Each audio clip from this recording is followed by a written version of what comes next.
Yo, don't. Hey, Coach Kenny. Yo. You We ain't on no live. plantation. It's I the already know. Rise podcast on the Rise. You already know who it is. It's your host, Coach Rize. I hurried up and said it for my boy. Them shots was ready to get fired, yo. I got my boy, the CEO of the Rise podcast, What's up, Shan? and the limp ball, aka the Swami, the Bible in the house, What's up? and my boy Coach Calvin might be joining us in a minute. So let's get this thing kicked off. 5-time world champion in 3 different weight classes, man. The number 1 stunner himself, the hottest prodigy in boxing, the biggest name in boxing today, y'all. Biggest name. I no lie, arguably bigger than Canelo's, depending on who you talking about. GTD Promotions in the building. Redesigning mind, one mind at a time. I'm glad they caught that guy that shot up the subway in New York too.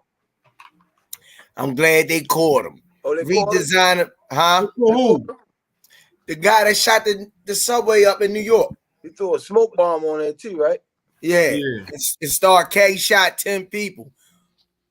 Ain't nobody died though. Thank God. Was that he got mental issues or something? I don't know. They ain't releasing nothing yet, but he got a rap sheet. Long rap sheet. Dang. Redesigning minds, one mind at a time. Under Armour, thanks for all you do for the community. And last but not least, Box World. The official gear of boxing. All right, let's get this thing jump. Let's get it jumping. Let's get it jumping then. Let's get it jumping. We got Uncle Calvin in the building. You already know who it is, Uncle Calvin. That's how we're going to address him tonight. He don't want all those accolades, and he don't want all that. It's the artist formerly known as Calvin. Tribute to Prince. Tribute to Prince. What's going on, gentlemen? Man, what's happening? How was y'all day today? Long. Busy. We had a good day. Man. We went and visited another gym. Did we visit one gym today, right, Kenny? Yeah, one yesterday and one today. We went in the hood today. We went to Showing Up Hood. Oh, y'all went home. Okay. Y'all went home. You felt right at home, huh, Coach? Man, that joke was hot. We went that 48 hours hood today, boy. Yeah, he said, this you look like the 48 hours. Damn. They call it the 9th precinct or some shit. Damn. Yo, I think it was 13th Street or 9th Street. Y'all was in the trenches today. Yeah, we was in the trenches, man. Felt right at home, yo. Yeah, that's how it's supposed to be. Yeah, we felt right at home, man. Damn. They had on all that goddamn red, right? And Kenny said, yo, you got on too much red. I said, yo, I got a little blue check hat. You know what I'm saying? I'm wearing that red. When they come at you, I'm gonna act like I'm the landscape out there, man. Jalen, just crazy. Jalen said, would y'all consider buying a gym in Florida?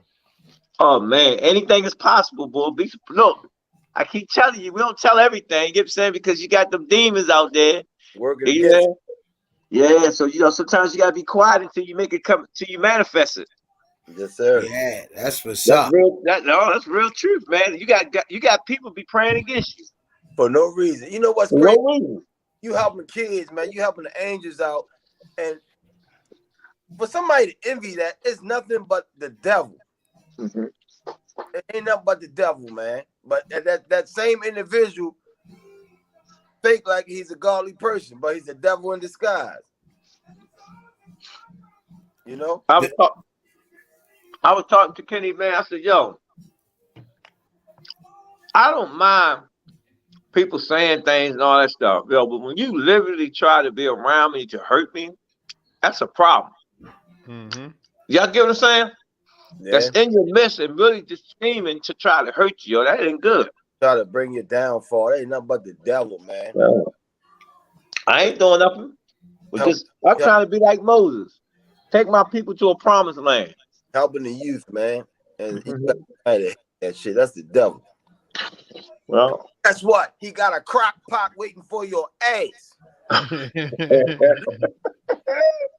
Hey, tomorrow, stay tuned. Watch my live, watch Kenny live, and even go to AJ live. Get me saying we're gonna bring y'all some hot stuff. We interviewing tomorrow. Okay. We interviewing tomorrow.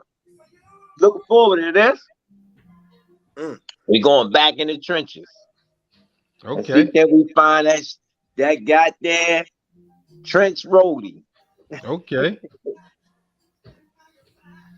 So that's what the plan is tomorrow. So stay tuned. It's gonna be early. You gotta get up early tomorrow. Yeah, Coach Calvin don't sleep. He call you 4 o'clock in the morning. Yeah, I don't know, man. I got a problem, yo. I'm up anyway, so I was like, it is what it is. You got about for a minute and chime back in. Give me a second. My grandmother. My grandmother passed when she was like 89 years old, right?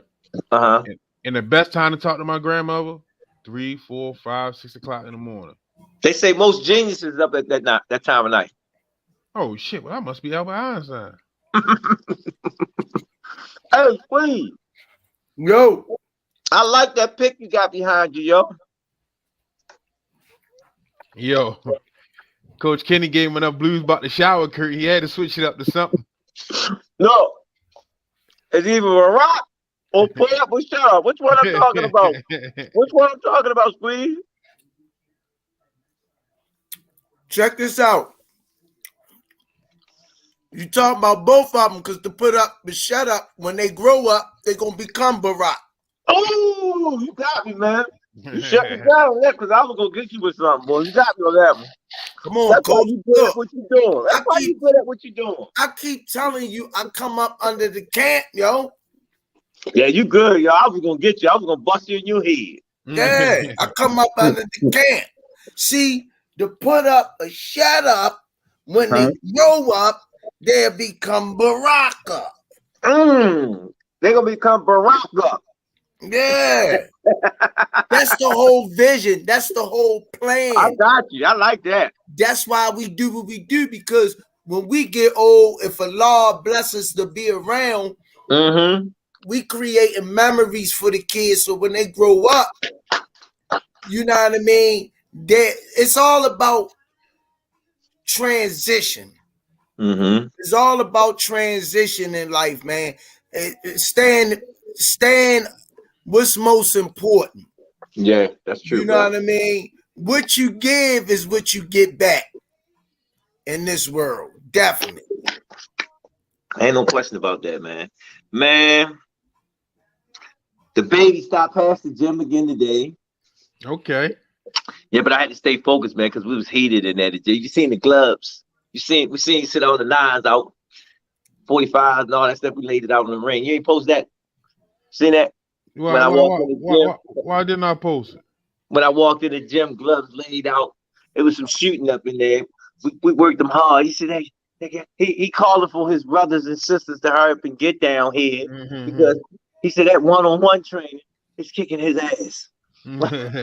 He said he want to see us beat up on the rest of them so he can be fussing. That's why we post that. Yo, he cheating.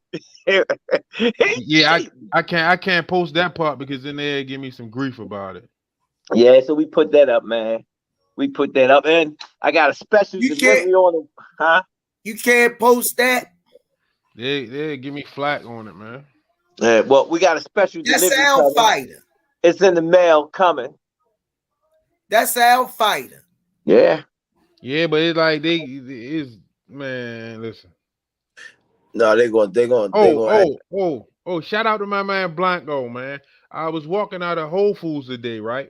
I got this Mike Tyson shirt on. You know, everyone has a plan. Right. Hitting them out. He was like, man, how you doing, man? I like the shirt. I like, you a boxing fan? He's like, yeah. I said, check out the Rize podcast. Okay. So he right there, he signed on. Then he was like, he got a son at box. I said, how old your son? He said 7. I showed him Junior. He said, what's the address to your gym, man? I want to come check y'all out. So, okay. And he on here. So shout out to Blanco, man. I told you I was gonna shout you out. All right. You know what I mean? What's up, man? Nice. Seems What's like up, a man? nice dude, man. Okay, we get to meet him. Yeah. We get to meet him. That's good, man. That's good. Yeah. That's what we do. Yeah, you up there 100%, yo. Because me and Kenny do that all the time. We see a kid and it's paradise. Come here. That's good, man. He right here in the chat. So you know what I mean? I told him come on through. Bring him on, man. Send him you got his number? Man, he right here in the chat. He hear you. He right there. He in there. Okay, all right. Hey, thank you, man. I said, you a fan of you a fan of Javante Tank Davis? He was like, yeah, I'm one of his biggest fans. I was like, pull a YouTube up. I got a surprise for you. He said, oh, that's Coach Calvin. I like, yeah. He's like, oh yeah, yeah. Yeah, that's what's up, man. That's what's up, man. Living legends. So I told him, come on past the gym. Hey, man, AJ and Kenny. I might have. Oh no, let's rewind that. Hey, I like that Jamaican dude, yo. I like him. Man, killer I ain't get did I post that yet? I don't know if I posted that one yet. Yo, I put it up on my joint. My peeps was like, "Yo, what's up with your shirts?" I was like, I just came from working out, and I sit down, grab my joint, was strolling through. You stroll through your joint. Trying to see what's going on. And I was talking about it the other day because I heard, I think AJ was playing it in the car, right? And I heard how he said it. Man,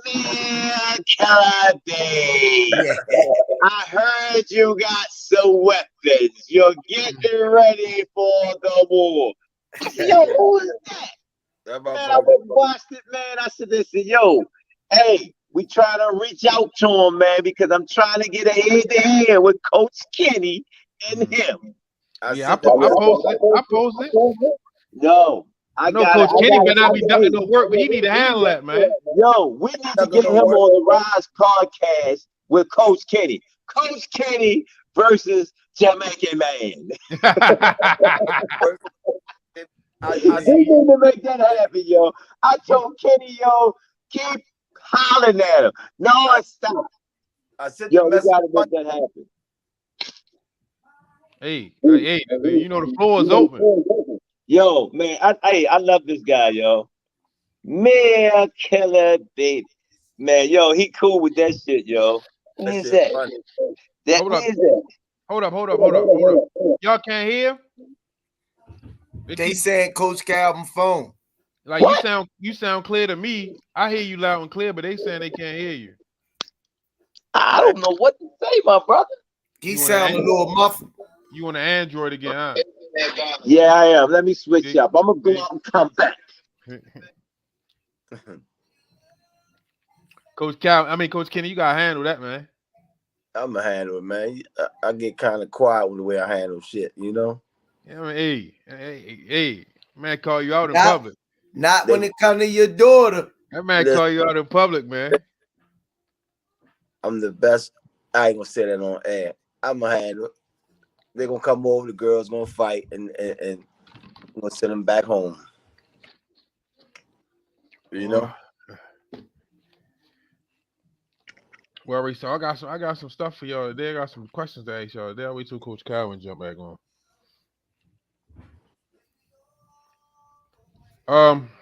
How was camp today?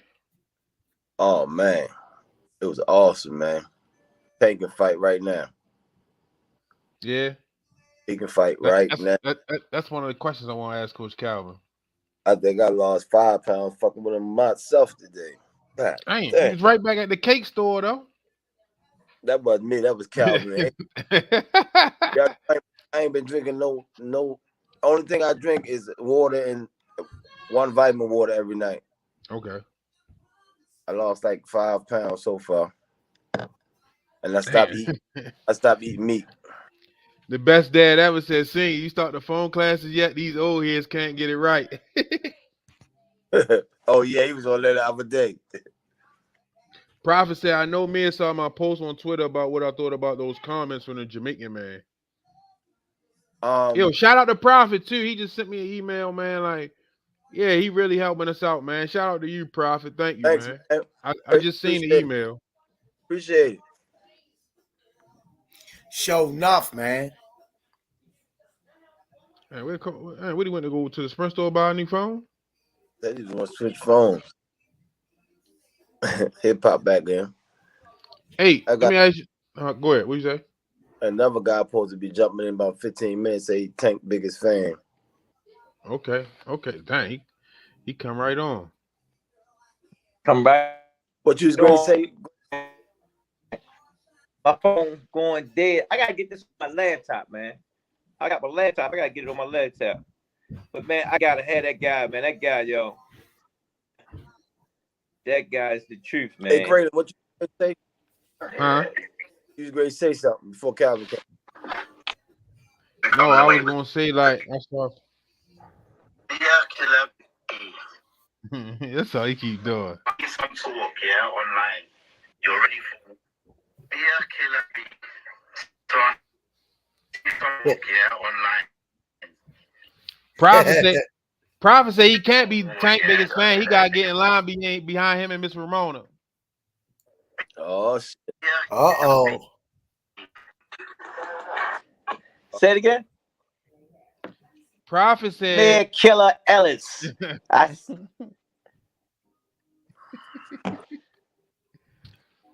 Hey, Coach, I got a question for you. When we was where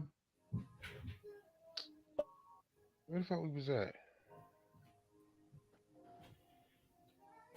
I'll wait. I actually don't. We going in and out and in. What's going on over there? It might be your phone. You might gotta go. I don't know. You be having phone. It only be your phone. Everybody else good. Look, man, that's the iPhone. I can't get on this phone. You got the laptop on? Yeah, I got the laptop on. It's right here. Boom. All right, I'm ready to send it. I'm ready to send it to the. I'm ready to see if this will help us out. Let me see if I can send it to you. You sending it to which email? The one you sent me the last time. C4 Rize, yeah. Yeah.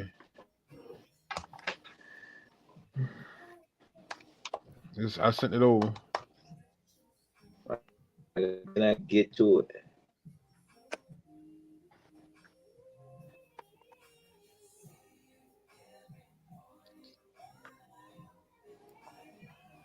Yeah, your talk and smack. Yo, I gotta get him, man. I think Kenny don't want to get him online, yo. Look, I reached out twice today. I'm gonna reach out again tomorrow. I want him online.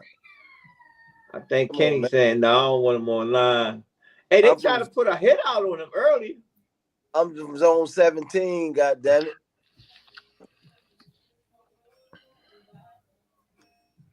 Man, Titan said Rolly a corn dog, straight undercover weenie. Wow.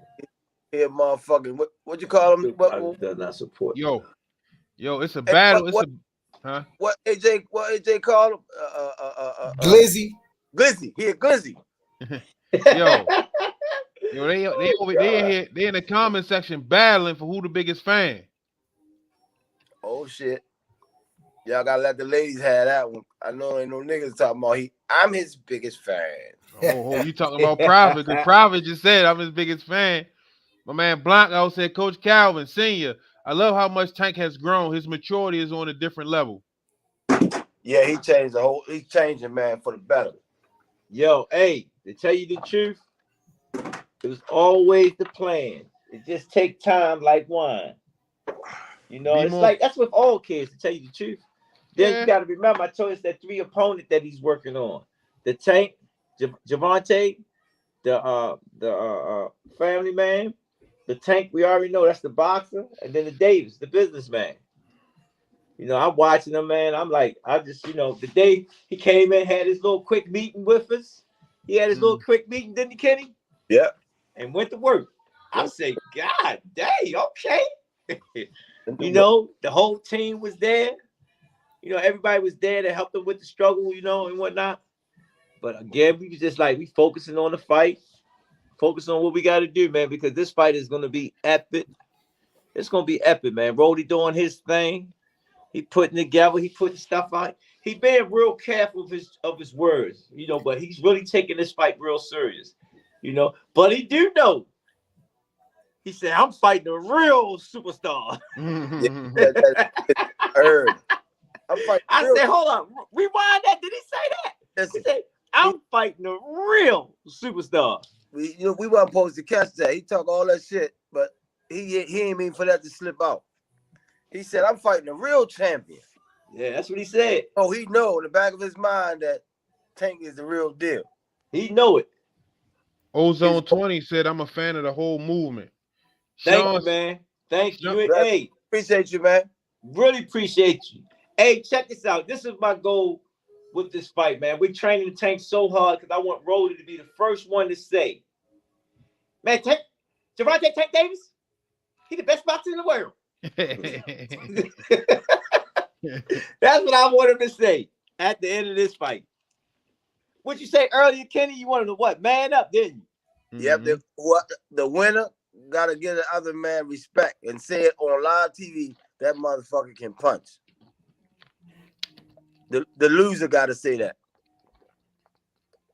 Yeah, so we definitely putting it in, yo. I want to see if he's gonna bet the purse. No, that's why he's fighting, because he want that purse.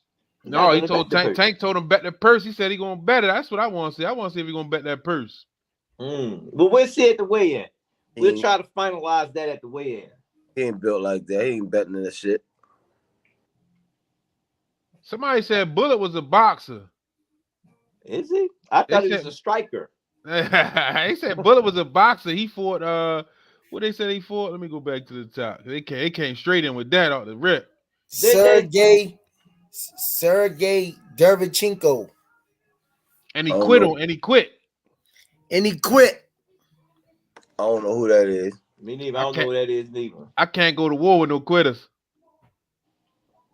He said, I teach the mind, not the body.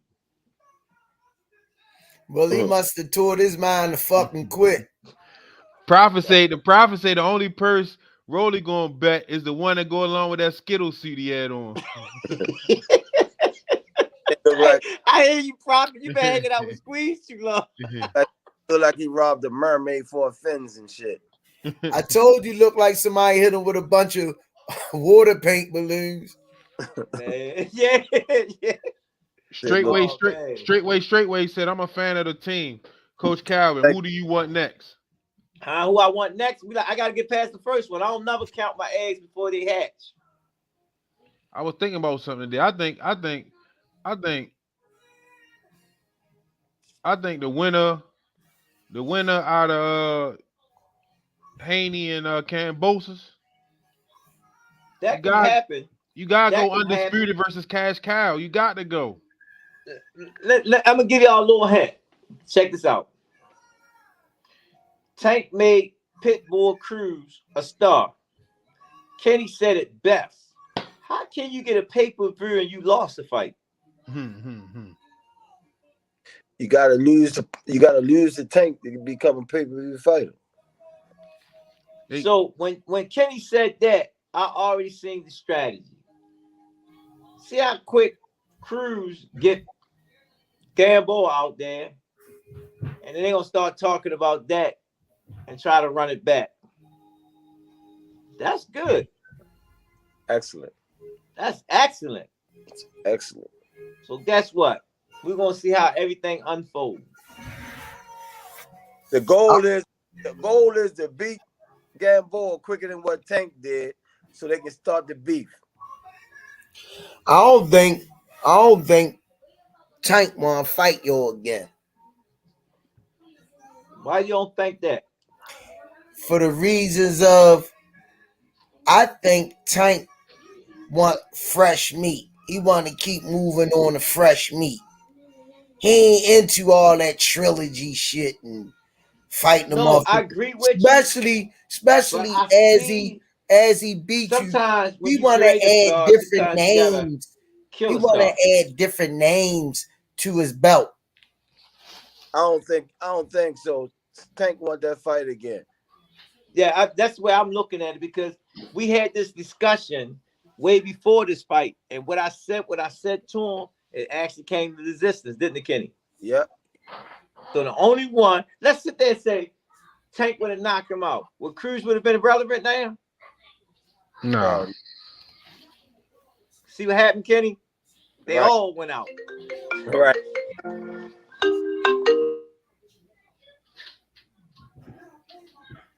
There you go. He ready to mess up everything.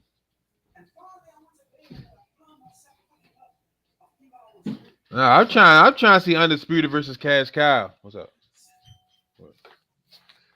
Oh, you gotta lean over. Huh? The what? The curtain. It's like that curtain. I'll fix it. No, and I need you to put that basketball for Yo, me. I get it. Leave it alone. Ramona Barnett said They can hear you. They can hear you. A rematch means you question the win. What you say, Squid? Ramona Barnett. Can you hear me? Yeah, we can hear you. Say a rematch means you question the win. We didn't question it, but we gonna let the crowd know what's gonna happen with two hands. Hey yo, AJ, send me something so I can bring you in, AJ. You got my number?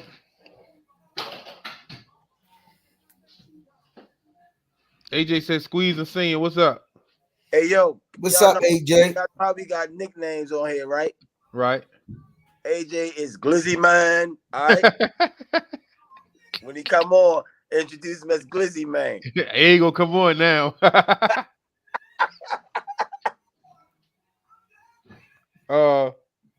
What? You got my joint, AJ?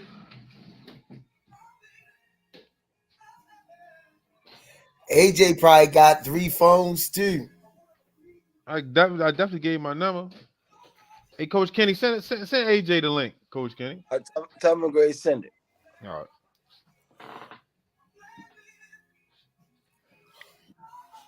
Private say they're gonna keep the winner away from Tank. I would rather see him take the belts from Taylor, since the 135 pounders in Top Rank playing games. Hold up. Cash Cow, and Undisputed. That's crazy right there. You know what I mean? How you feel about that, Tank? How you feel about Tank versus Josh Taylor? That's what they saying in the comments. After seeing that Jack Catterall bullshit, it don't really interest me. I think I just like to see Tank beat him up. After that Jack Catterall shit, it don't really. You on a laptop? No, man, because it keeps saying my computer don't support y'all screen, so I'm trying to download Chrome. All right. Yeah, man. Like, box drop. I ain't really interested in Tank versus Josh Taylor. Man, that money right to fight right. Yeah, all day long. That's what really, man. You know what I'm saying? At the end of the day, he got a family to take care of. Savage ass Dan, what's up? Who? What phone you on? Because you loud and clear, crystal clear. Now you in HD. I did something to what's called Screen Guard. They try to get some money from me, so you know how that is. Oh Lord. Yeah. Everybody want their cut because we trying to come up. You know it. Everybody want their cut. So I'm just trying to figure out how. I would love to get this on my laptop though. The best dad ever. I know that. I know the answer to your question, but I'm gonna ask it. The best dad ever said, "Senior, as coach, what does Tank gain from fighting Cruz again, in your opinion?" It was no game. We just know something that everybody don't know. You with me? Okay. You know, we know something that everybody don't know. When y'all see Tank, so y'all notice y'all didn't see Tank yet. You'll see the difference. Just go look at the last fight when he fight Cruz. And then when you see him fight, what's his name? Look how he look next. Yeah. That's all. Right. That's the only sign you need to see. You know, I can give you one thing. I can give you one thing. He's 19. You hear me, Squeeze? What, coach? He's 19. What? Figure it out. Who's 19? I ain't catch the first part. I said, y'all seen how Tank looked the first time he fought Cruz, right? You with me? Yeah. Then when you see him fight this next fight, look how he looked. And then I say he's 19. AJ, Oh, you got to connect your camera okay. and the mic so I can bring you You in. get it? He's 19. Let me say it then. He's 9. I don't want to say again. He's 19. Got you. He's just 19. When you see him, you're going to go like this. Oh, my God. See, this fight ain't just about Rolly, to tell you the truth. It's about all them dudes who jumping out their mouth was crap. You know what I'm saying? When y'all mention Tank name again, it's going to be like, yo, don't say nothing about him. Just wait till you get there. That's what time we on. Okay. That's what time you on. That's the type of training camp this is. Don't Sean, even mention his name. Sean said, "What time is the interviews and where can he watch it?"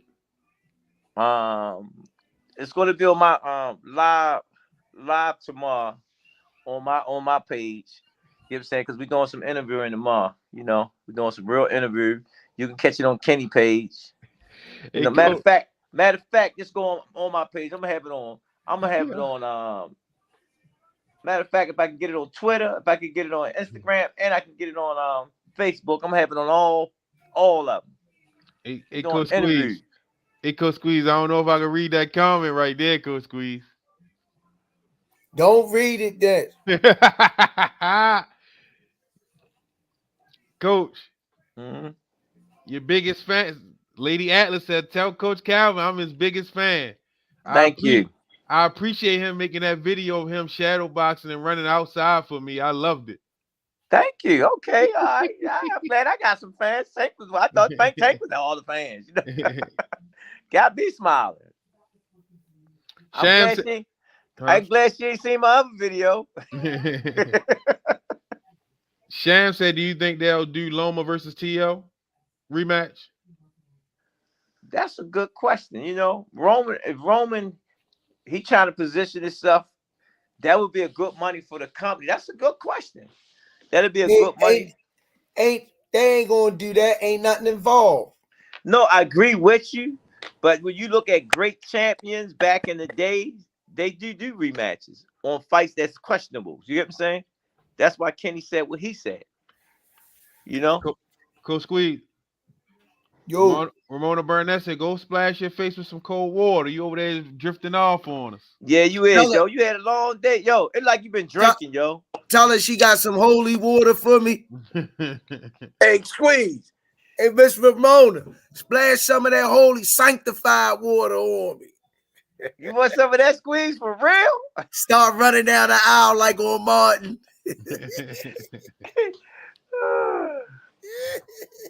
I heard.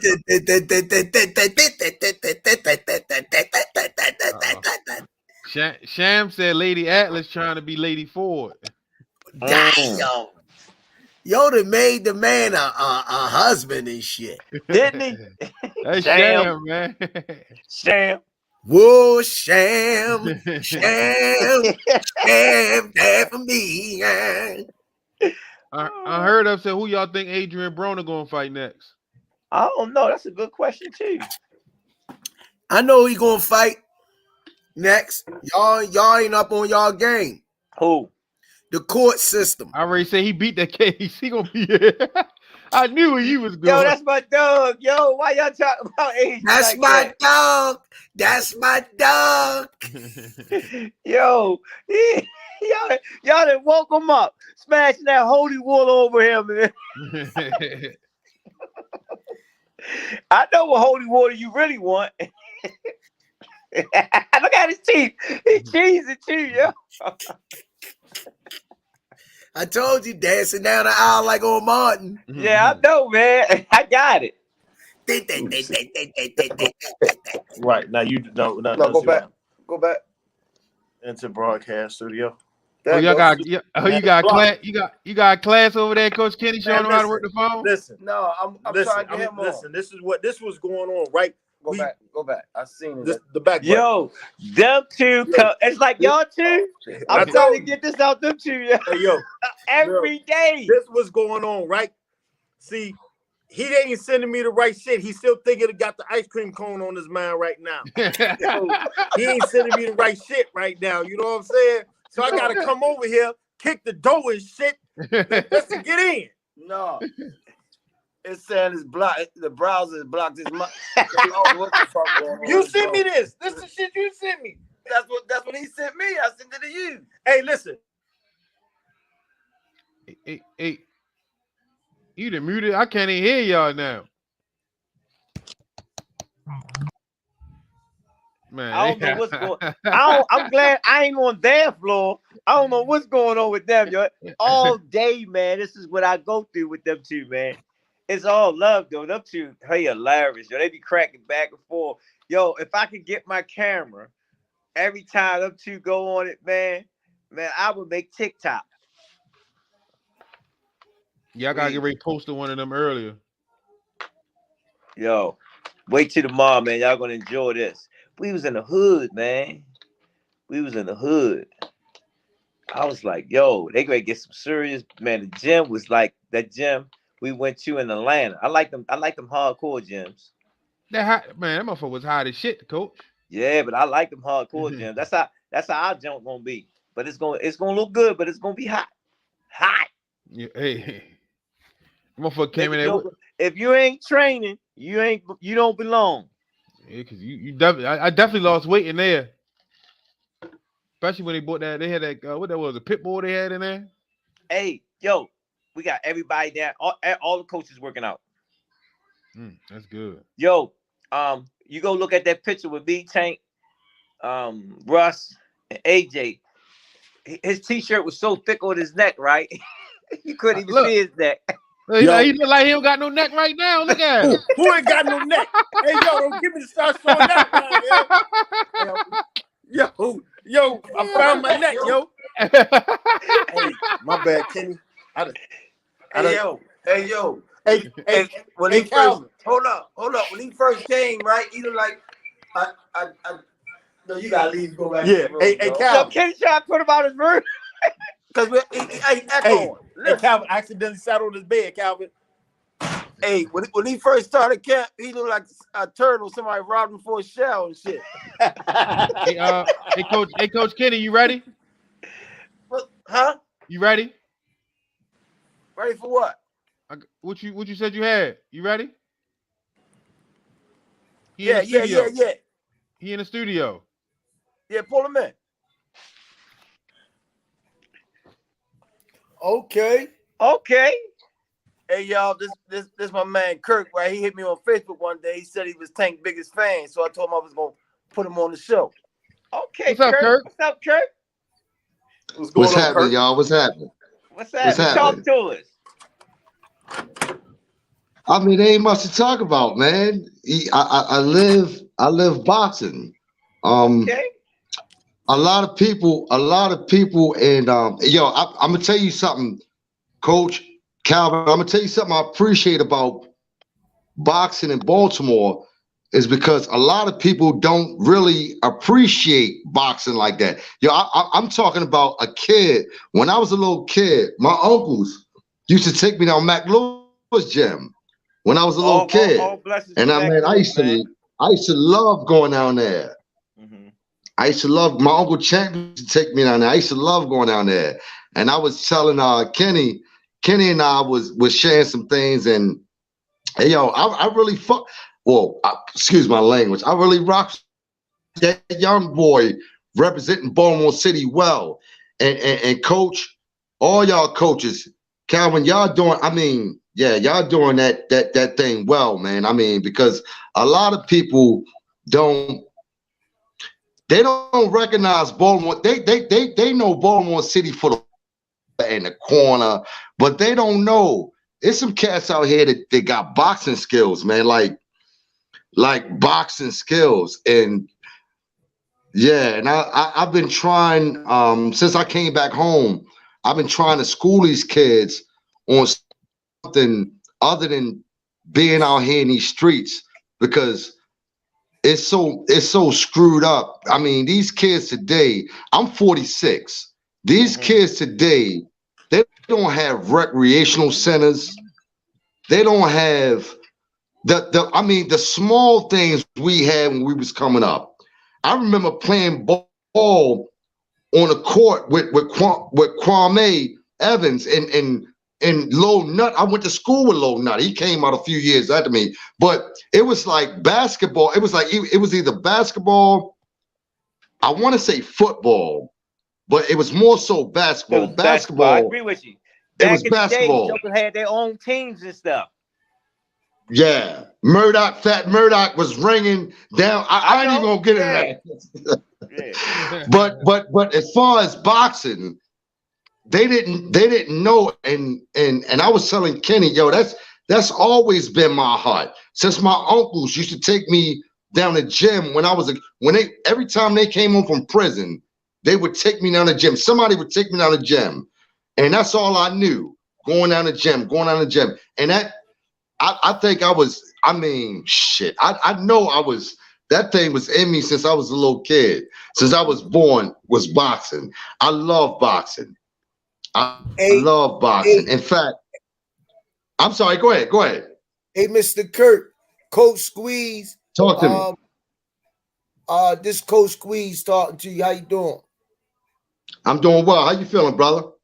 I'm blessed, man. One day at a time, brother. Welcome to the show, man. Welcome to the show. Thank you. It's a pleasure being here. I'd like to ask you a couple of questions, just a few questions. What is it that you like about Tank? What makes you his biggest fan? What attracting you to him far as his boxing skill? Oh, that's easy to answer. The fact that Shorty came, well, I'm from East Baltimore, but Shorty came from an environment that a lot of us know all too well. Shorty came from the bottom. He came from the bottom, and Coach Calvin, Coach Kenny, all the coaches believed in that kid at some point. Although he was going through what he was going through, somebody believed in that kid. And the fact that he can persevere from out of these circumstances, because a lot of people, and I'm going to go back to this again, a lot of people don't know the circumstances of growing up in Baltimore City, whether you're from East Baltimore, whether you're from West Baltimore. They don't know the circumstances. That kid came up, and when I first saw that kid, I heard about him. I can't even remember the cat name, but he told me about him years ago. But when I saw him, I said, you know what? This kid is not only, this kid is talented. Like, he is talented. And when I saw him I think it was fighting at 130. I can't remember who he was fighting. I told Kenny, I compared Tank to, I'm sure y'all know the boxing legend from Baltimore City, the lightweight legend. Joe Gaines. I compared him to Joe Gaines. I said, you know what? Now, Joe Gaines was recognized as one of the best. I mean, still recognized as one of the best. To be honest with y'all, there's only one lightweight that I would put. I can't say that. The only one lightweight that fought at a long period of time at lightweight was probably Roberto Duran. I can't say Armstrong because Armstrong moved up. I think Armstrong was more effective at welter, but at lightweight, There's not too many fighters I put in front of Joe Gans. Roberto Duran, and Shorty reminded his heart, put what he brought to the table. And let me tell you something. Let me tell y'all something. That's not easy to put a city on your back, especially if you come from Baltimore City. That's not an easy thing to do. That kid, when that kid fought down in the arena, man, that kid put every single, all the little kids riding dirt bikes, and he put the whole city on his back. And he pulled through like a champ. He pulled through. A lot of cats may not know about that. I mean, I know a lot of brothers. You're gonna hear people come. Well, I come from Cincinnati, and we do this, we do that. Man, let me tell you something. Let me tell you something, brothers. I've been all over this world. I've been in a lot of states, and ain't no place in this world I ever experienced like Baltimore City. No place. Oakland, California, LA, none of them. None of them. You gotta be original. You gotta be cut from that cloth. To come out of here, you gotta be cut from that cloth. And Shorty illustrated. All the rest of these cats don't know. Shorty showed me he cut from that cloth. He is definitely cut from that cloth. And I love that kid for that, man. I love him for that. Hey, Mr. Kurt. Talk to me. If you could tell or ask Tank one thing, what would it be? Wow. This is your chance, because he probably be watching the show right now. This is your chance. I know what a lot of niggas. Damn, I don't want to cuss on the joint, but I know what a lot. Gag order. Hey, this is real. We don't got no gag order. Hey, Mr. Kurt, let me ask you one more thing while you thinking, right? Rich 334 said you and AJ need to go see y'all daddy because y'all got something to talk about. So y'all look like twins. Say it again. You and AJ say y'all look like twins. He y'all related. Y'all related. He might be cut from an awesome cloth. I tell you that. I see it. You know what I'm saying? I can see it right now. They look like. I think we got the matchup we need right here. AJ versus Kurt. Nah, but you know what? You know what I want to ask? I would want to ask Tank right now. Ask him.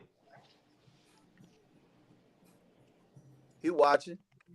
Ask him, Kurt. We waiting. Nah, because this I only got one time to ask this, but if you can, I love the way he represent his mom, yo, and we niggas, we know how that shit go, yo. We know how that street thing go, yo. Where shit get twisted, we know how that shit go. But if he had the opportunity, because if as far as I know, Shorty don't know his father. Am I correct? No, he know his father. He does? Mm-hmm. Okay, so I'm misinformed. Is his father in his life like that? I'm not gonna go in his personals. You get what I'm saying? Okay, go ahead. No, Calvin. I feel you. The only reason I'm asking. That's not my. No. I got you. I don't expect you to. Finish up on his mom's though. Go ahead and take it where you was actually going at with his mom's. Because I mean, having a mother that struggled and Shorty just. I know what that shit is like, man. When your mother struggled, and you always been that guy to be there for. You always you persevered. You did everything, and the question you know what? Forget about that for a minute, Calvin. I'm gonna ask a question. I know a lot of people that I fuck with in the boxing pages want to know. Yo, if you had the opportunity, Tank, if you had the chance, would you go to another company and deal with them long term And the reason why I'm asking that is I'm thinking about Bob Arum. Go. I'm sorry. I cut somebody off. Go. No. That's a good question. Keep going where you're going. I like where you're going at with this. Because I know Bob Arum and Coach, a lot of younger cats don't really know a lot about this, but when you hear the name Don King, Bob Arum, one thing about Don King he was the best fucking promoter there was. Don King put the best fighters together we've ever seen. You show me a promoter that put better fights than Don King, and I'll show you a cow that can meow. I guarantee it. Now, Bob Arum, now both of them, now I'm gonna say this, and I'm going somewhere with this. Both of them was fucking a lot of brothers out of money. Okay, I was about to say something about that. Go ahead. Both of them was fucking a lot. Don King as well as Bob Arum, but at least Don King put you in a situation where you could sooner or later prosper. Bob Arum, when he kept that shaft in you, he kept that shaft in you. You speaking the truth there. You definitely speak. Me and Kenny had this conversation before, and I speak highly of Al. And I met at the press conference, I met a friend of Al's. And I sit there and say, when you see Mr. Al Heyman, man, tell him I say thank you for setting the record straight on looking out for these young African-American fighters, because they look like basketball players, man. When I see them doing their thing, I'm proud to look at them that they're getting their just reward. And Floyd said it best. Floyd said, man, the fighter's supposed to get the lion's share of the money. You motherfucking right. We seen fights, man, that them kids put their life on the line and walk away with peanuts. You know what I'm saying? You always hear me make this statement, and I say it all the time. And then, if the money right, is the fight right, because in this sport, one punch can change your life. Can change everything. It can change everything. One fucking punch. Look at Rock. I talked to Rock. Look at Rock. Yo, that one punch against Lennox. Yeah. Changed his fucking life. Hobo Sports. Who remember Hobo Sports? Me. That one fucking shot, that one overhand right, changed his fucking life. Yeah. And if I can, you know what though, Calvin, Kenny, coaches, I want to say one more thing. If Tank listening, yo, don't pay that shit no attention about niggas who talk that bullshit about, yo, you ain't fighting this person, you ain't fighting that person, you ducking this person, you ducking that person. First and foremost, boxing is a business. Boxing is a business. And I'm gonna tell you, I'm gonna give you a fighter, for example. I'm gonna give you a fighter. And it's somebody I knew. Actually, I knew the guy. And when he took the fight, I said, damn, yo, this, I don't know about this shit. But he took it anyway. When William Joppy chose to fight Tito, even though Joppy was a middleweight, I watched fighters. I watch him. I said, yo, Tito is just, that kid that kid is on another level. Even though he coming up in weight, that kid is on another level. And he fucked Joppy up. Fucked him up. You know why? Because Joppy didn't listen. He followed his heart instead of, yo, this is a business. It's a business. This is not 1988, 1989, where everybody fought everybody. No, the one thing I always appreciate Floyd for is he maximized what he can gain out this deal. He always did that. And I'm not the biggest Floyd fan. I lost money betting against that nigga 3 times. I lost against him the first time. No, hold up, Calvin. The first time was the first time I lost fucking Judah. I just knew, yo, I watched that boy in Brooklyn. Yo, Judah was fast. I said, yo, Judah too quick. Man, Floyd broke him down and got him. The second time I lost, and yo, don't laugh. If y'all niggas laugh, I ain't fucking with none of y'all no more. But I lost money. Yo, I'm laughing now, yo, because you funny as all. No, I lost money betting against Floyd with Ricky Hatton. What? I bet on Ricky Hatton. You was supposed to lose money on that one, yo. The last fight was now this one I'm not upset about. Okay. I lost on Madonna 1. But guess what though? That fight went exactly like I thought it was. I thought he would be reckless. I thought he would apply a lot of pressure and he would confuse Floyd. I thought he would get points and win that fight, but Floyd did his thing. But I ain't gonna. But guess what? Let me say this, fellas, and we gonna leave this Floyd shit alone. The one fight I didn't get a chance to see that I was willing to bet everything on was Paul Williams against Floyd.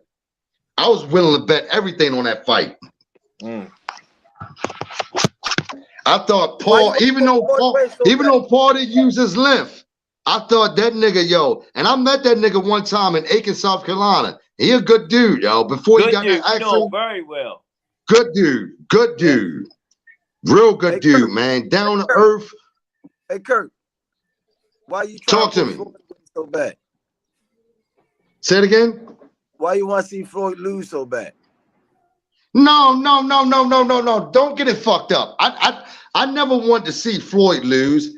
It wasn't like, listen, honestly, I watch boxing. That shit was never personal. When I bet against Floyd, I really thought those fighters, style-wise, could beat Floyd, especially Zab. I thought Zab was just too fast. I thought that left, he can sneak that left uppercut. Zab can box on the outside. Zab know how to slip in real quick, and he know how to throw that left uppercut. I thought he would catch Floyd with that. I was wrong. He was fast at the I was wrong. The first half of the fight, he was fast. Squeeze. Man, don't remind me, man. Hey, listen, don't remind me. Hey, man, don't listen. I done lost, but don't get that shit fucked up. I done sent niggas home crying too. When Tito fought Bernard, I sent niggas home crying. I sent niggas home in tears. Man, niggas everywhere. Yeah, I believe you. Tito, even Vegas. No, Calvin. Vegas had Tito as a favorite. I'm like, what the fuck is going on? Yeah. I knew Bernard was going to mollywop him. I knew it. Who you go for? Not to mention. Hey, Kurt. Yeah, talk to me. Who you go for when he fought Pacquiao? Who you was going for? Who, when Floyd? And Pacquiao. Yeah. I always took Floyd over Pacquiao. Okay. I always took Floyd over Pacquiao. I never at no point, especially when Pacquiao was juicing, but I never at no point thought, you know, I didn't think the angles Pacquiao and Pacquiao threw from a lot of, I didn't think that would distract Floyd. I always thought that Floyd would stay neutral. When I say neutral, he would hold his, he would compose himself to making Pacquiao do other than what he wanted to do. I think I always knew about that fight. Hey, but I'm gonna tell you a nigga. Kurt, I'm gonna tell you a nigga that I didn't think Kurt, was gonna do it. Talk to me. Check this out, bro. Check this out. I never go against what nobody think on their opinions, but to go against Floyd, that's blasphemy. I don't even dream. Nigga, you ain't gotta remind me of that shit. I done lost enough money. When I dream, I done lost I enough don't money. even dream. Zab Judah, Ricky Hatton. All right, brother, listen to me. Listen to me. It's levels. It's levels. I don't hang class by itself, man. Okay, brother, I hear you, but I don't hang glide on fighters. I look at boxing and I see what I see. I see what I see. And I go from there. I don't just say, oh shit, it's a name out there. So yo, that person, nah. I watch that fighter. I watch styles. And I'm gonna give you an example. I'm gonna give you a real good example. Back in the day, I know all y'all niggas remember this shit. Back in the day, Mike Tyson had the chance to fight an old ass what's his name? Damn. Bone Crusher. George Foreman. George Foreman. You know who put that fight to the side? Don King. You know why? Now, we'll never know if Tyson could have beat King. We'll never know that. But during that time, Tyson was at a point where, why fuck this up? Why fuck this up against an old ass nigga, yo? And I'm gonna tell you somebody I talked to personally. When Mike Tyson fought Tillman. What's his name, Kenny? Tillman. They didn't fight Henry Tillman? No, not Henry. No. Shit. He a cowboy now. When he retired, he became a cowboy. Shit. What's his name? He became a Tyson. He took Mike the 10. Let me see. It was 12 rounds. He took Mike to 12 rounds. TNT Tucker. Shit. Who? No, not Tucker. No, not Tucker. No. It was shit. Well, Quick Tillis, was it? Who? Yeah, James Quick Tillis. Bingo. When I talked to Mr. Tillis, he and I saw it, but he confirmed it that if you go back and watch that fight, he fought Tyson. I think he tried two different strategies, but the one main strategy he had was if you could jab Mike, if you could just jab him, keep him off you, be effective with that jab, and take him in the later rounds, you had a shot. And I'm gonna tell you who proved that shit to be right during their prime was Lennox Lewis. Lennox Lewis with Emmanuel Lewis. Emmanuel Lewis told him exact. In fact, if you watch that fight, I can't remember what round it was, but Lewis tried to start. He started engaging with Mike, and Emmanuel chewed his motherfucking ass out, which he was supposed to. Brother Kurt. The first person that beat Tyson, they robbed him though, was Tony TNT Tucker. Hey, we got brother AJ on. We want to hear from brother AJ too.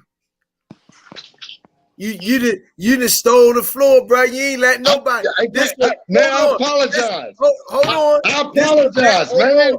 This a back and forth podcast, baby. I apologize, It's only been forced.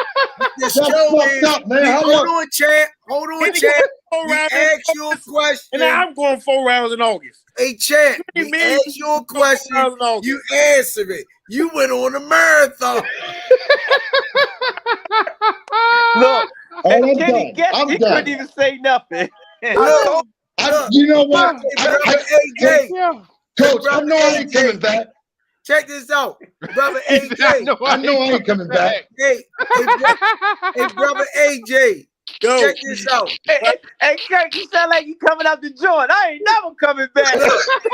Hey, brother AJ, yo, we got the Earl Spence, Yo. Dennis Ugas fight Yo. coming up. Give me your assessment. well, you already know I'm going with Earl. I think Ugas should have done what he did before. He should have stayed. He came, had his little 5 minutes of fame. He should have stayed. Earl is definitely going. Right? Somebody call. Hey, Kitty. Somebody call 911. This motherfucker all on our podcast with COVID. Come on, man.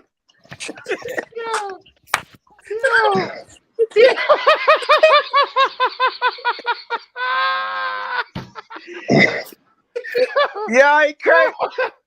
Kirk, you all right? Oh, y'all joking me? Yeah, you all right? Y'all joking? Ain't that a Is bitch? you all right? Hey, Kirk, turn red. Kirk, turn red. You right? You all right, Kirk? I'm good. Nah. Oh, shit. Oh, man. Man, y'all niggas ain't shit, man.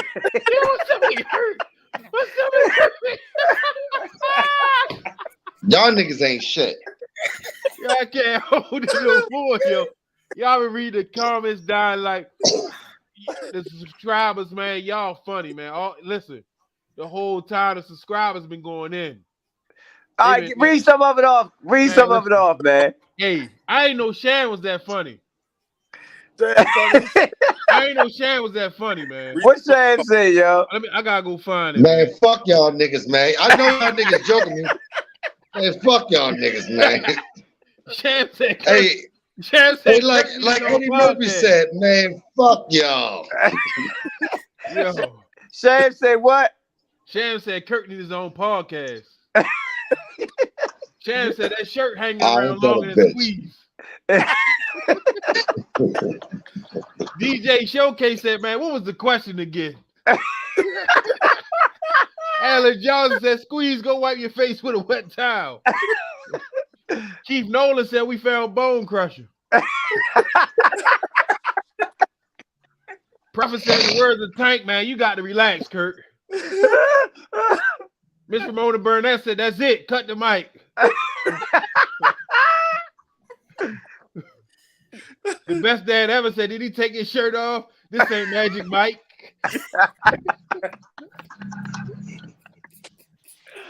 Oh, shit. Leah Luciano said, we're going to be sleeping 10 minutes. Kirk stole the show. You stole the show, Kirk. Jayla said, why do shirt half on, half off? The best dad ever said, Squeeze went night-night and gained energy. Senior looked like he was reading Harry Potter. Oh, shit. Yo. Oh, man. Irvin Green said, I came in late and dude been talking the whole time. Who is this? You know what? Hey, listen. Ain't no gag. We had fun on here. I apologize. Why y'all ain't tell me? Yo, hey, Kenny. Hey, Kenny, you set me up for this? No, man. You setting me up for this? When I talked to Kenny, I told him I was on my way back to that. Kenny, you set me. But guess what, though? How many of them know about boxing? Hey, our fans, they real heavy, man. Our fans, the best fan out there, man. There we go. You know something about a fight, man, they come up with it. Prophet said, Squeeze, we love you. I'm going to get the Red Bulls for the gym. Hey, Calvin, that's what it's all about. Listen, if you love this not even for me. This not even a sport. It's not even a sport. It's a lifestyle. No, I agree with you. Because I've been doing this shit. I've been doing this shit ever since I can remember. And my elders brought me into this shit. It's a lifestyle. Yeah, it's a way of life. I got you. Yo, this right here, yo, these comments right here, they ready to send me over the whole Hey, listen, time, man. Hey, Kenny. Hey, Kenny, you know what, man? You know what, Kenny? You set me up for this. You're a piece of shit for this, yo. You set me up for this, yo. Hey, Cause Coach you Kenny. hit me. Yo, Man, Lincoln said it's time to put a gag order in. he said he was. I'm gonna bring you on the show, but we have fun every night. Oh shit. Now I gotta tell y'all brothers, hey, listen. I support y'all brothers, man. Y'all keep doing it. Y'all keep doing it. And Kenny already know I support all y'all, man. I support Shorty and everybody involved in this struggle. I support that shit to the fullest, man. I support it. Thank you. Man, thank you, man. We just having fun here, man. That's what we do every night, That's what man. we do. That's why we put you on, man. That's what we do. We acknowledge the fans that watch us, man, and we appreciate y'all. You know. Hey, check it out though. Before DJ Showcase said, "What round is this?" Hey Kenny. When I talk to Javon, when I talk to Jay, I'm be like, Jay, yo, you know your people's put the shit on me, yo. Oh man. Hey, we want to say good night to you, man. We appreciate you, man. Have a good one here. Hey, yo, y'all brothers be blessed, man. Have a good one, man. I appreciate y'all. Thank y'all for having me. I appreciate it. No problem. Thank you for coming in, man. Yo. Oh man. Hey, Kitty. Hey, yo. Hey, Kitty. Hey, yo. Yo, you a funny dude, Kitty. Hey, yo. Hey, yo, I've been over here in the comments dying laughing the whole time. Yo. Like, He hit me on Facebook and said he was Tank biggest fan. So I said, okay, I'm gonna bring you on the show. yo, Hey. yo, Grind to Provide said Kirk still ain't answered the question. He shut up, did yo. That motherfucker was gone, yo. God. Yo, damn. but I enjoyed it though, yo. He was funny. It definitely was fun, man. He was funny as all outdoors. Amir Liggins and Shan said, Kenny, you fucked up. You owe a big time for that. Yeah, you do, Kenny. Hey, Kenny hit me with that. He's like, yo, I got a special guest coming on. He a big fan. And I'm saying to myself, we got a lot of big fans of Tanks out there. What makes him so special? So I said, that's my bro. Okay, I'm going to let him bring him on. He done already shot you the text. The guy come on. Bam. You know what I'm saying? The thing got me, yo. I thought he was from off the corner, shirt hanging around his neck. So I said, well, maybe he hot where he at, you know. And he just went on. Hey, Coach Squeeze. You know they say, you know, you supposed to apologize in public. I want to apologize to you because I think I owe you an apology. And I feel like this because I went with Coach Kenny when he said that fight could have kept going. But now after seeing that he don't make good decisions, I'm with you, Coach Squeeze. That was a good goddamn stop. That was a goddamn good stoppage. That would have been a bad call on Coach Kenny. He'd have been knocking on the door by himself. I wouldn't have went with him. Hey, you heard what I said yesterday. The day after we had our talk, I seen it. The only reason why I would have stopped if he was my fighter because his nose wasn't just broke, it was collapsed. I would have stopped it because that's the only reason I would have stopped. No, I'm just messing. We just having fun. Shout out to Kirk, man. Yeah. Kirk kept us entertained tonight, man. Yeah, he kept listen. He kept all of us entertained tonight. I was over here crying in the corner like the fans, though, man. It was funny as all outdoors. He put Squeeze to sleep. Yo. Squeeze went to sleep, woke back up 20 minutes later. 3 times, though. I saw him. Seen him slobbing. I thought Squeeze had a white line over there. I said, what? You got to get him off. Get him off. Hey, you right about that, Kenny. I thought he had a white line, too. Yo, I'm going to tell you, man. That motherfucker can talk. Yo, that motherfucker talked me to sleep, woke me back up, talked me back to fucking sleep, woke me back up. Then he finished me off with a nightcap. I asked this motherfucker one question, and he did a broadcast to answer. All I could see was his motherfucking lips moving. And Kitty was sitting back there like wiping his head like, what the fuck have I done? He damn sure did, yo. No, I had a good time though. Like, man, I had a good time though because the fans over here in these comments, like, they had me going the whole time, man. MD said I cooked the whole meal while he was talking. Did he? Shit, I believe it. DJ Showcase said nobody rang the bell to stop him. Hey, you got the controls. I tried to. You asked him one question. He split the bin. This we're gonna do. When we bring guests on, whoever got control of the control, they going too long. We're gonna no. We're gonna tell them about the bell first. Yo. If they go past all right, I go for that. That's fair. That's fair. We're gonna put them on a timer. Yeah, if they go past the bell. 15 minutes. I think in the penitentiary they give you 15 minutes on the phone. That's all they get. And you have 1 minute left. Yeah, okay, I like that. You gonna be doing like they do them at the Grammys when they be up there at the podium talking and then you just hear the piano playing? Nah. At the Apollo music in the background. Nah. He remind me of when I go to church on Sunday and they ask you got glorifications, you got 2 minutes, and then Sister Ann Johnson the third get up there and tell her whole damn life story.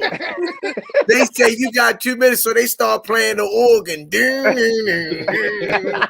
She start talking over the damn organ. Yo, that nigga took glorification. Ain't nobody get a chance to get up in church. Yo, I see it all. I see it. Hey, Kenny, where you meet him at, yo? Where you meet him at, Kenny? He used to shoot pool, right? The one that got the mechanic shop. So he hit me up on Facebook one night. I said I trained his son, but his son was too young at the time.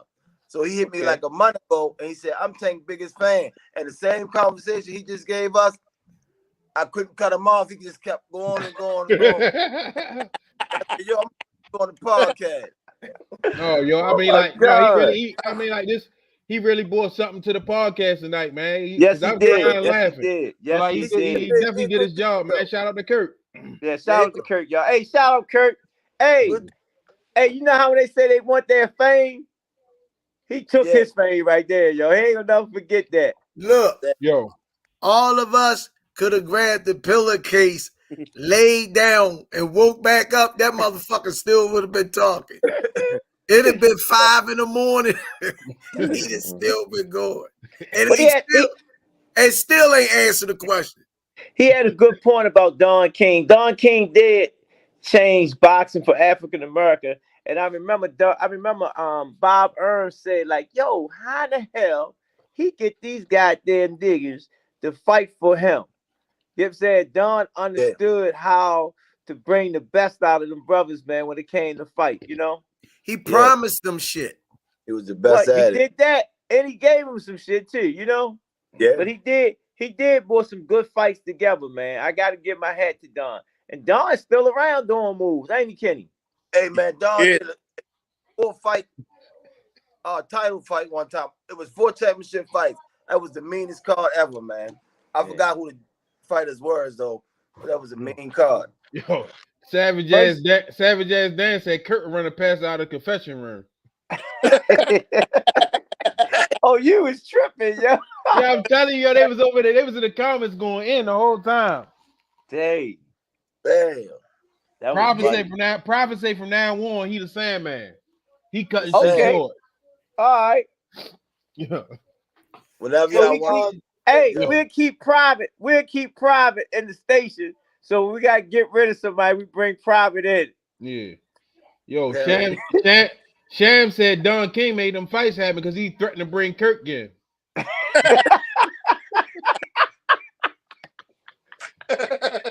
Damn. Yo, that's a good one right there. They was over here tripping the whole time, man.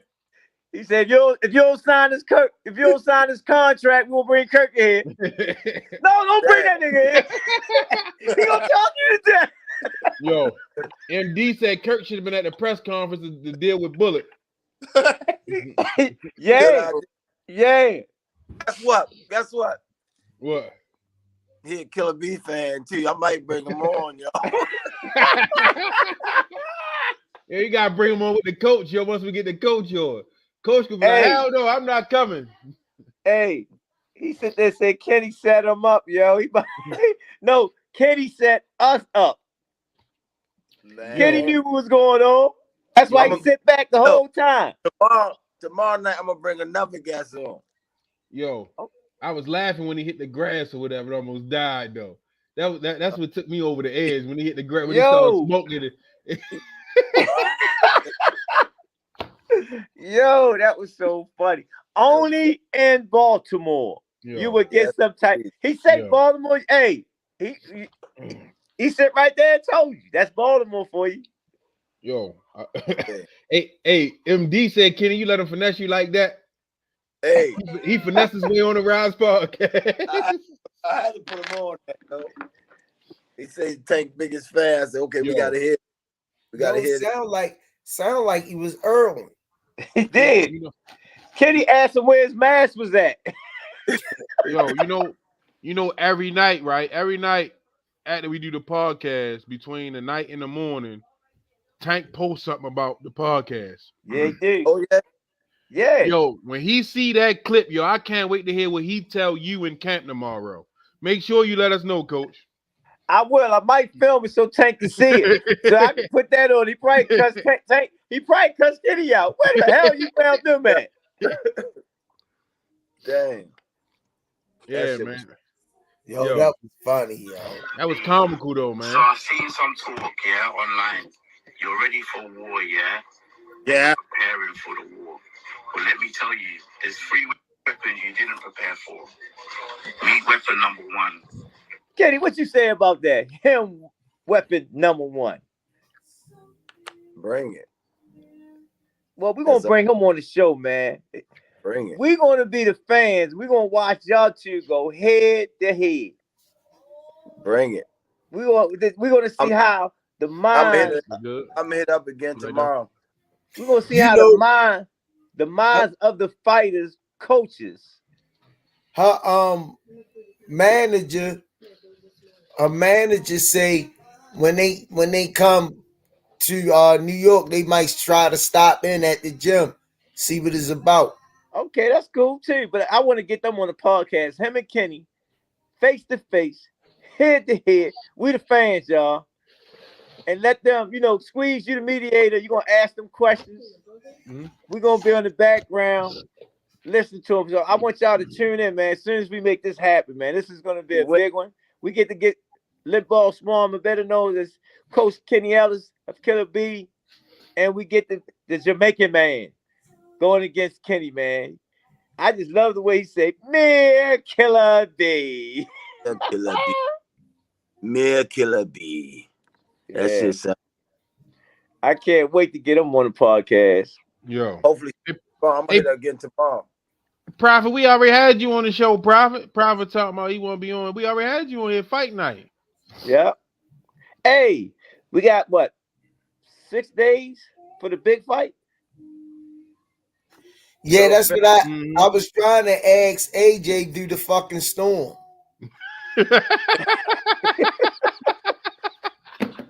I don't know what happened. I felt sorry for brother AJ. We brought him on to talk to him too.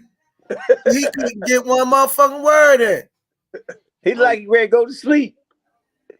Well, I was too busy laughing at Squeeze going to sleep, waking up. Then he picked up, I think it was a blue sippy cup. I couldn't figure out what it was and started drinking out of that.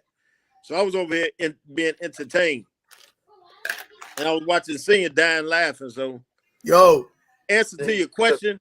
Now I'm going to try to answer a question short.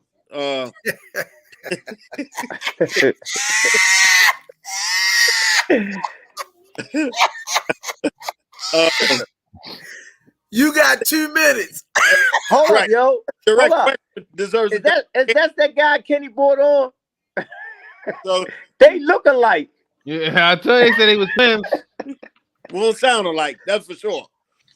So I definitely say I'm giving it to Earl. Ugas is, he's definitely coming in with a lot riding on his shoulders. I give him that, but I feel like he's had his 15 minutes of fame, and it's time for him to go back into early retirement again. That's my outlook on it. Once you play with that retirement button, it's like your mind is already set there. So So I mean, he's gonna get this little payday, but I think it's time for him to go and lay it down. Oh man, Derrick, I could get Derrick on here. That's what I did. I talked to Derrick Cousin today. You know, Big that's I different. damn sure did. I You talked to say Derrick Cousin who today, going man. into He asked me about retirement? the Who Texans. needs to go into retirement? Ugas. He already retired once. He quit. Oh, dang. And I came back again. Big D Smoke, I couldn't hold it, man. Y'all had me crying over there in them comments, man. That's how I feel personally. You know what I mean? Because Earl is coming in, and Earl mean business. Ugas is coming in meaning it too, but that's a different power, man. You know, Earl definitely has skills. He has power. He's a dog all the way around the board. You know, I don't think that same dog is in Ugas. I don't think I could hold him up on that pedestal like that, because he beat Pacquiao. You know what I mean? Pacquiao 127 years old. So that's my opinion. I'm going with Earl. Okay. Hey, Squeeze. I gotta ask you again. Give me the breakdown of that fight, Squeeze. Which one, Coach? The big fight coming up this weekend. Like I say, everybody not giving Ugas a chance. They sleeping on Ugas. I done seen stuff like this in boxing time after time. Okay. Didn't Cindy Lauper sing that? If you fall, I will catch you. I'll be waiting. Time after time. I'm gonna tell you something. But you just that boy, arguably, people say he whipped up on Sean. Vinzi Panzianza on PBC, one of the commentators sit next to Sean and say, I love you. You wanted our broadcasters on the show, but I had you losing that fight. And Sean pulled a whole facial expression change. Okay. So my point is, what that mean? I'm not counting Ugas out. I'm not counting them out, yo. I'm not counting them out. Now, if he step up to the plate, see, this is one thing about boxing that people gotta learn how to balance. When you go all in on one fighter and he lose, how do you come back from that? Because I'm gonna tell you, when Mike Tyson lost, I looked at like a deer in the head, like, yo, when he lost the busted up, you could not. It took me 10 years. I didn't even remember he lost until people kept saying it. That's how fucked up I was in the head. Go ahead, lip all Swami. And I still think Mike ain't lose. Go ahead. Put a little bit on both fighters. You'll make out. Gotcha. Oh, okay. That makes sense. That makes sense. So you saying it could be an upset? Guess what? Yes, I am. It's boxing. It's boxing. You know what? You never know, because Earl, we don't know, the eye ain't been tested. He been spawned. I understand that. But I'm gonna keep the opportunities, the door open for Ugas. I ain't gonna disrespect him like that. I'm gonna say this: the only way he's gonna beat Earl if the injury reoccurs. That's it. So when Kirk say he know boxing and he bet against Floyd, was he wrong? What happened? When Kirk said he betted against Floyd, he told the truth. He lost a lot of money betting against Floyd because he thought that the fighters that was standing in Floyd can beat in front of Floyd that can get beat. That can beat Floyd. Well, that's cool and fine and dandy. But in the words of Roger Mayweather, he don't know shit about boxing. All right. He don't know shit about boxing. if he gonna holler out his mouth about some Zab Judah beating some Floyd, going against Floyd with Zab. I don't know what the hell he's saying. Hey, Rolly, you should have told that shit while he was on here.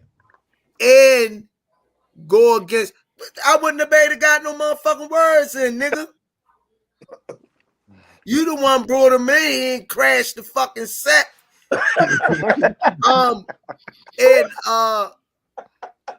Dad, what I was saying before Limp Ball Swami interrupted me.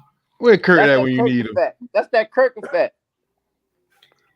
And you know why he trying to block me, Coach Calvin? Why? And I'm gonna let his fucking game out since he running his mouth trying to be cute and shit. Go ahead. If you remember, Coach Calvin, I'm gonna set this up. Go ahead. When you had this fight in the gym on the Jumbotron screen in the ring, Floyd, I remember. And Ricky Hatton fight. Dan sure did. Didn't Coach Kenny go with Ricky Hatton? Dan sure did. Hell no. Yes, he did. He know he did. Hey, listen. You need to stop. You need to stop. Squeeze. Y'all must be drinking. You can't take the hell no seriously because sometimes he forgets the things he says, eats, or does. So don't worry about it. Don't worry about a thing. I got you. Yo. Up on me tonight. Y'all motherfuckers crazy. Yo, that's that glizzy. Hey, Queen, I forgot about that. Like, he's strong, he fast, he bringing the country with him. He damn sure did. Hey, look. Hey, Coach Calvin. Then out came that check hook. You know damn well I ain't going for Ricky Hatton ain't been the same since. England fighter, come on, man. Get the fuck out of here. Yeah, you thought he was gonna do it. Hey, Rick Heckin. And you know what? Coach Calvin was laughing because he say, who you go? This is a real true story, y'all. We at the gym. Calvin asks on me every time. Every time. Who you going with? Because I'm picking the opposite. And right. I didn't bet on Floyd. I wasn't the Floyd thing. Don't believe that shit. They teamed up on me. Because they didn't because it's the truth. You trying to hit my man Squeeze in the head. Yo, then I'm going to expose him again. Go ahead. Yo.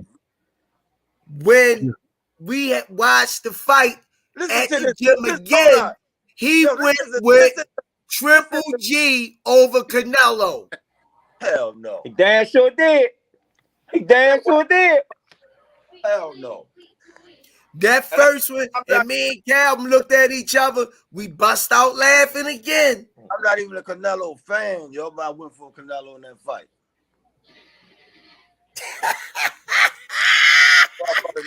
Y'all ain't like the guests I brought on here. That's why y'all teamed up. Hey, Squeeze. Remember he didn't remember Ellis was wearing Canelo's clothes? Yup. He didn't even want to wear. No, he didn't. He didn't want to wear. He say, I ain't wearing that shit. Hold up. Now listen.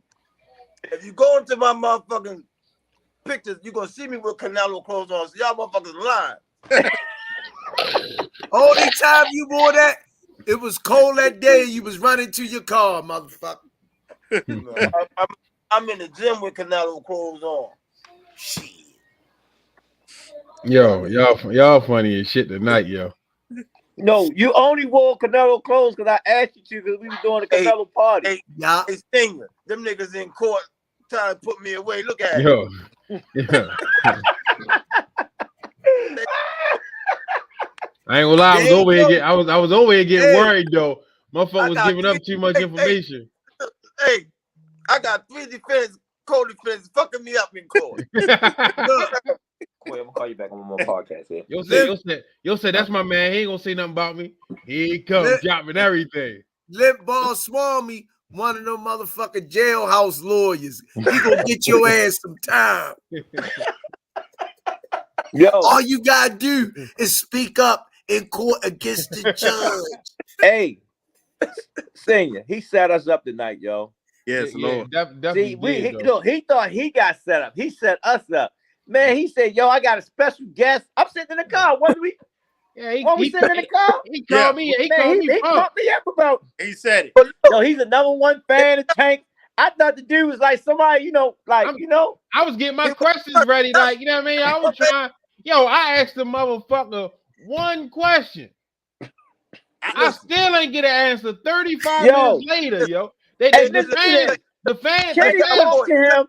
Kenny had a chance to him. talk to him, so he knew what he was doing. The fans clocked him, yo. The fans had him on the clock for 35 minutes, yo. Hey, Junior. I'm trying to get Tank a question. You see what I'm saying? I'm trying to get something.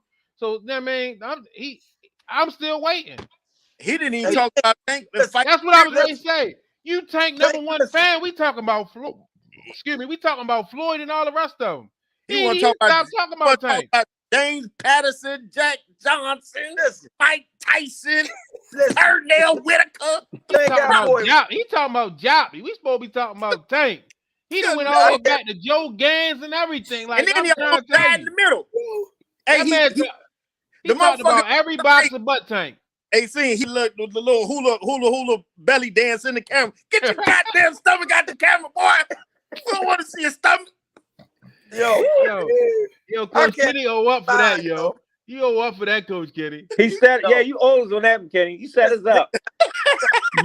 Yo brought Junkyard Doug on his show. Yo, everybody been bringing special guests on that did something special. Coach Kenny, you just hold up.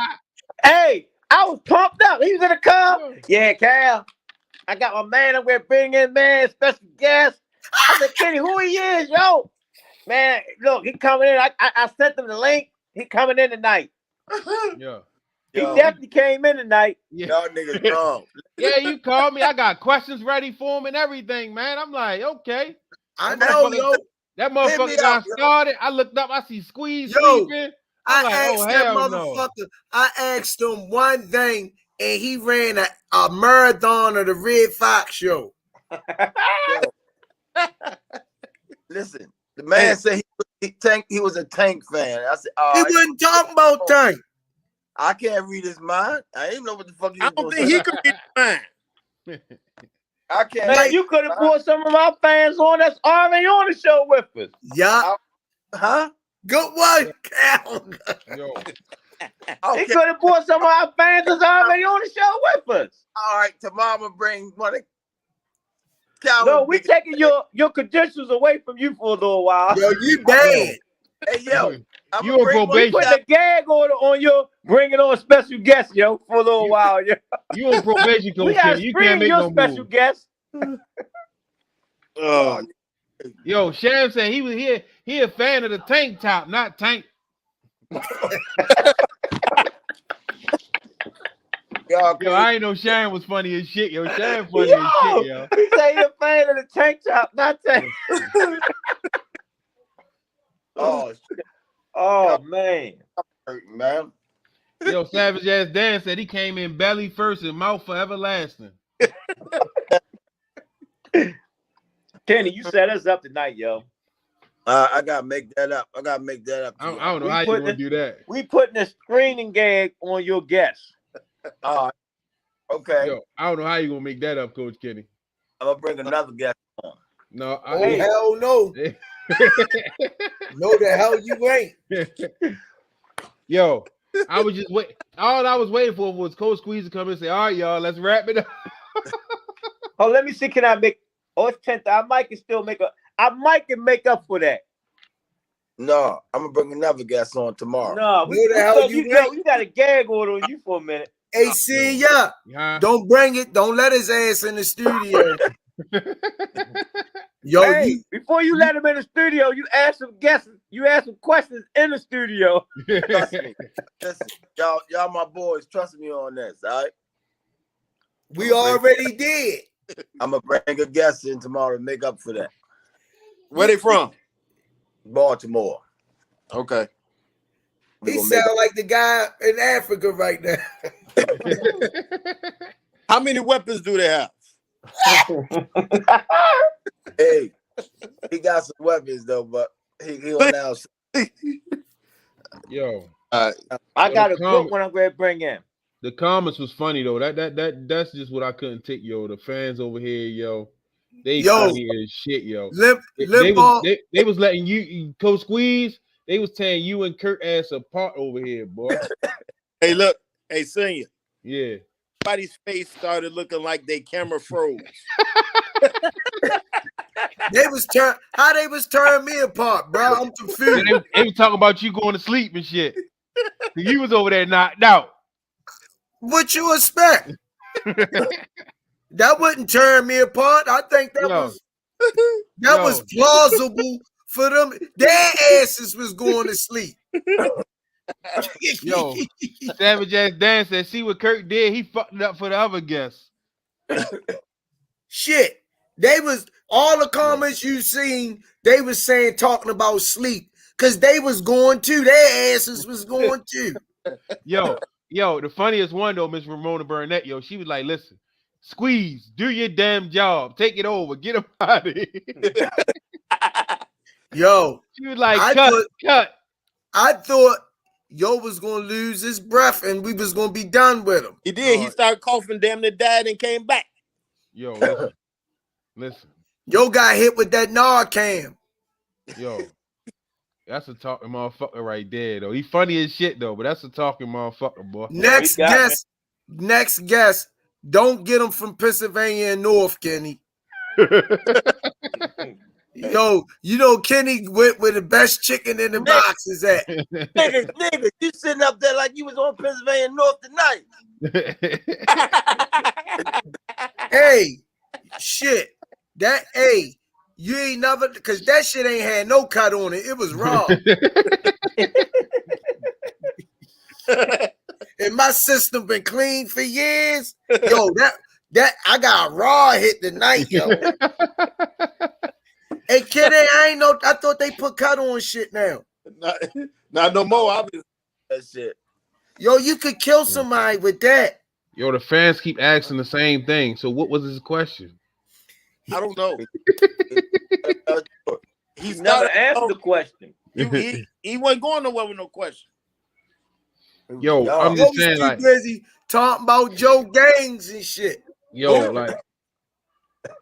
yo. And he just heard Kenny. I think Kenny told Yo about that Joe Gang shit. No, he got a little box of knowledge though. Yo, I can't tell. Yo, that was a setup right there, Coach Kenny. You knew what you was doing. The part got me. He was worse than me when he couldn't remember that. He was like, you know the guy. Oh shit, goddamn. That was funny as shit. Diddy took a hit and almost coughed the lung up. Yo took a hit, flashes, and almost died all in the same breath. Yo, that shit was funny as shit though. I ain't never seen nothing like it. Yo, we got Ugas and Spitz this weekend, man. I ain't feeling y'all energy on this one. Well, I felt more energy.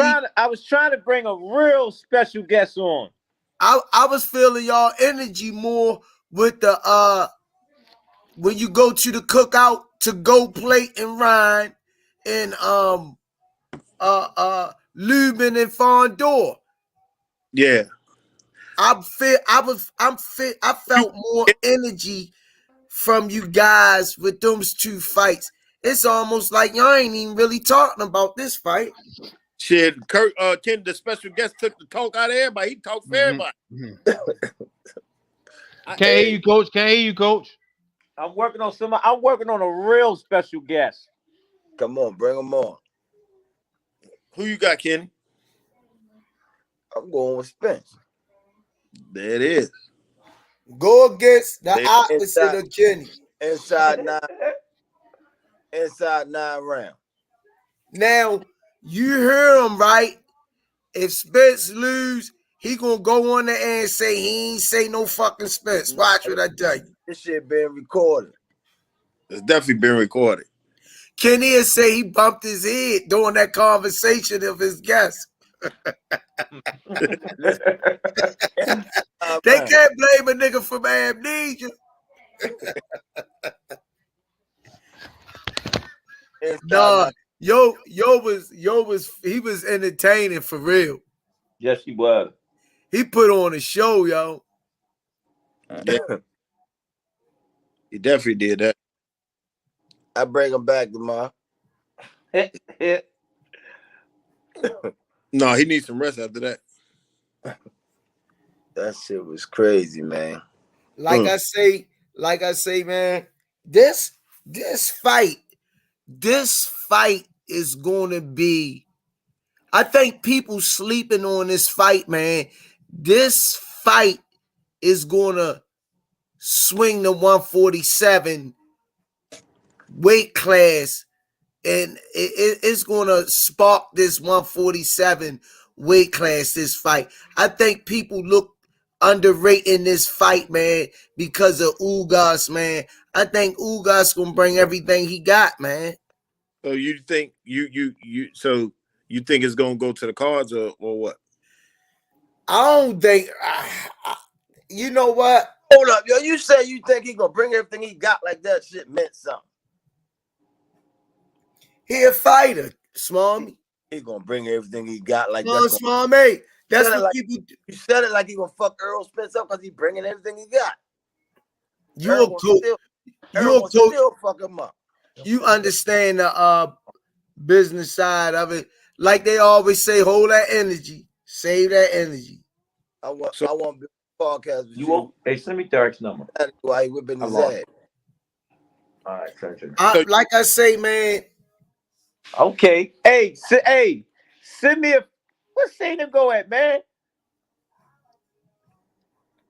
He muted out. I need him back bad. Yeah, but I just I'm right here. I'm right here. Send me a fresh link, yo. I got a real special guest I'm about to bring on. Cal, you get the link that you got. Oh, that's right. But I want a fresh one so I don't have no hiccups. Cause this guest right here, before I bring him on, we're gonna see if you still talking the same language. I don't know which one is which. I'm gonna just send it to both of them. All right. I'm waiting on that one. Y'all niggas couldn't send me to jail. He went and got another motherfucker defender. Y'all play. Got it. Good way. Mr. Will. Oh shit. Hold on real quick. I'm listening. I was just trying to give me something to drink. Hey, you brothers got to excuse me for a minute. Hey, Kenny, you all right? Sir. You gonna hold it down without me? You gonna walk off the set for a minute? Yeah, you gonna hold it down without me? I tried to get him tomorrow. He ain't answering, but I got a real special guest I'm gonna bring on the show. Oh shit! I got something for y'all. Oh, it ain't just for me? Nah, boy, the panel gonna go crazy. Yeah, but like I was saying, man, I want to see a good fight, man. I want to see a good fight. You think we're gonna get one? Cause whoever win this is gonna be considered the king of the division. They're gonna be considered the king of the 147 division. They're gonna have what, 3-4 straps? They're gonna have all the straps. Yeah. Dang, I wish he called me back. I'm gonna show Kenny how to bring on real special guests. Now, if Earl knocks Ugas out, if he knocks him out, that'll be impressive. Woo, you really going hard, ain't you? But did he knock 140-pounder out in Garcia? After the accident, when he was still sore, no. They was talking about stopping the fight.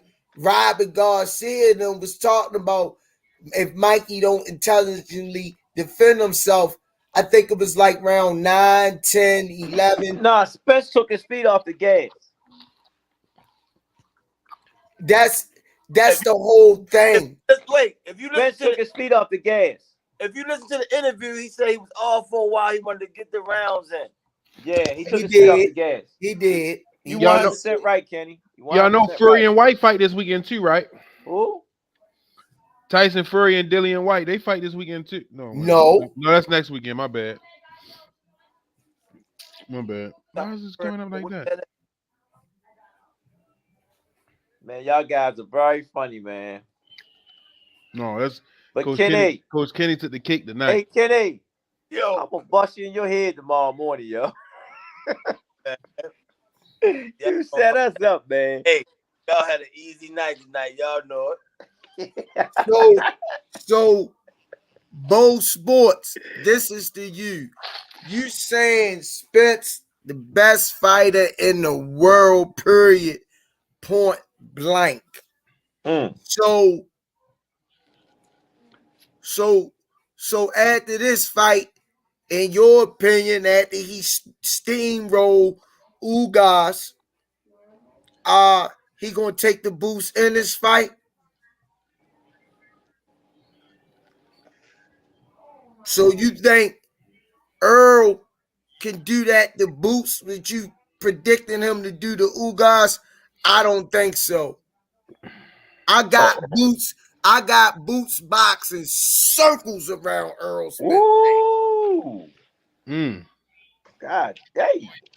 And Boots got too many tools in the toolbox, man. That boy can fight off the rope, box off the move, counter punch, defense, setting traps.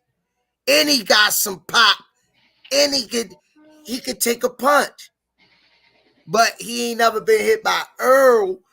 But his defense, man, the boy is, for real, the boy is a mega superstar. He a mega superstar, man. He ain't even got no belt. He ain't even got no belt, yo. Boots Ennis is the best welterweight right now, and he has swept the 154-pound weight class. Man, niggas, I'm going hard tonight, nigga. I ain't holding nothing back. I'm getting Boots on the phone tomorrow, and I'm gonna tell them Boots lay this shit down for these niggas. Nigga, we going for Boots. Okay. What are you talking about? You ain't telling us nothing. We going for Boots. No, nigga, you Earl Spence, nigga. Nah, I ain't say that against Boots. I ain't say that against Boots. You sound like you stuttering a little bit. I didn't say that against Boots. Oh, okay. Let me ask you a question, Squeeze. What makes a fighter complete? What makes a fighter complete? What makes him complete is that he can adapt to any situation in the ring that's confronted to him. He's not one-dimensional. If he got the box, he'll box. If he got the bang, he can bang. If he got to display defense, he can display the defense. If he has to set the tone of the fight, he can set the tone. How good do he take instructions in the corner? This kid, when you making this pancake mix. I'm not talking about Boots. I'm talking about a fighter, period. Not Boots. Nigga, I'm talking about, look, Boots is my definition of that motherfucker name. No, I ain't talking about Boots. I'm just asking what makes I'm telling you, that's my definition of a complete fight. I'm using Boots as a facsimile. You sleep? What's up, man? How you been? Next time somebody asks you that question, can you add something to man, it? I'm trying to get you. I'm trying talk to me, Swami. Getting off the fucking ground and winning. Okay, look, hold that thought. Don't that fall in the lines of facing adversity? I'm gonna send you the link and you click on it so we can talk back on TV. Don't that follow in the lines of adversity? On my podcast, we just Me, Kenny, Huh? my hostess and stuff here. But you got a big Yes, fan. I did. Want you to talk. Yes, I I want to did. surprise There me. you go. You don't listen. Right. That's your No, I'm gonna problem. do it now. We do it every day now. We doing because I'm in camp too. I'm like, That's time your to board, problem. nothing to You do. don't Sitting up listen. all night. So we like, oh, I okay, said I have to he do can it later then. adapt Yeah, to and we don't all want to do that. We don't want situations. to do that. Yeah. I got a big Nigga, don't big shush. This ain't no gag order, surprise nigga. him, right? And I'm ear whatnot. hustling, yo. We come on at 9 o'clock every night. You know what I'm saying? Yeah, 9 o'clock. We come on at 9 o'clock, stay on. No You just come in gag order, like yo, on 20, the 30 rise, minutes, how yo. long you want to come in. I just want to surprise him here. Hello, go ahead. I hit him with the mute so he can handle his business. Yo, that's Yeah. my redemption of a complete fighter. Yeah, Boots, he a complete fighter. I agree. Nigga, I don't want to turn you on the Boots, man.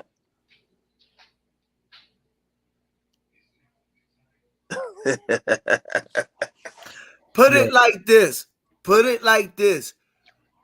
You told me some things about Boots, but I've been watching Boots, but you finalized when you told me you was up and seeing him spawn motherfuckers and eating them up 20 rounds. Yeah. 25. So 25. when you told me that, I really did my research on him, and I really did. Yo, he a big boy. He a big. All right, I'm gonna send you a link. I want you to come seen him working out. He a big boy, yo. All right, I'm gonna send it to you now. Yo, I ain't gonna lie, yo. Like, look, yo, I had a ball tonight, yo. Hold on, don't go nowhere. Y'all funny, y'all funny. No, I'm just saying, y'all funny as shit, yo. And your man, Coach Kitty, your man, Kurt, man. Hey. Yo, I didn't know it was gonna go hard like that, yo. Yo, he went hard. Yo, Kurt, all right with me, yo. I ain't know, yo. Ramona Barnett say Senior should have used that mute button on Kurt. No, you know how when you get a Coach Squeeze, you know how you have company over your house for the first time, you don't want to be too rude, but you just in your mind like, yeah, they won't be back over here again. That's all. All you gotta do, you got a bell sound effect, yo.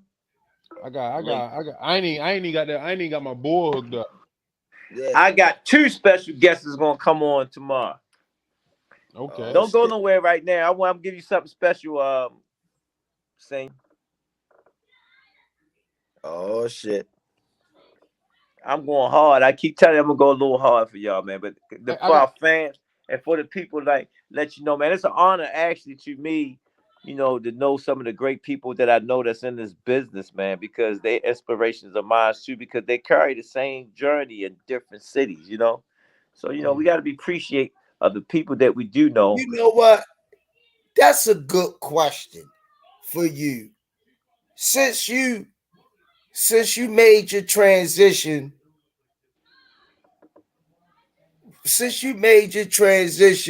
in your life, I'm gonna say it like that.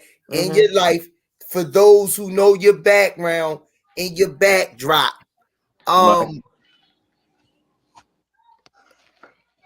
you meeting the people that you've met in your journey with this boxing thing. Correct. At the end of the night, when you in by yourself, sitting down thinking, what comes across your mind in that journey? You meeting some of the people that you probably would have never met if it wasn't for boxing. Well, first and foremost, I want to give thanks to my Lord of the blessings that He had bestowed on me, and because I made the changes of healing myself. Get saying to bringing myself to boxing. Get saying, you know, my Lord in the spirit brought me to boxing because my kids and my nephew wanted to box, but I never thought that I would be sitting where I'm sitting at now. You know, the people that I met, actually, I didn't meet them on this level here. I met them on the way through the amateurs. You're talking about Mikey Garcia, Danny, Boots, Gary Russell, the Peterson brothers. I met all of them in the amateurs.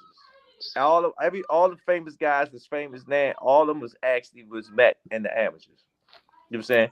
The blessings is actually seeing them coming from the amateurs, making a move in the pros. You with me?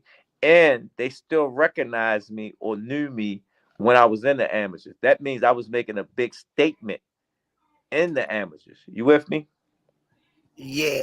Hey, Coach Cal, that's deep. That's deep right there.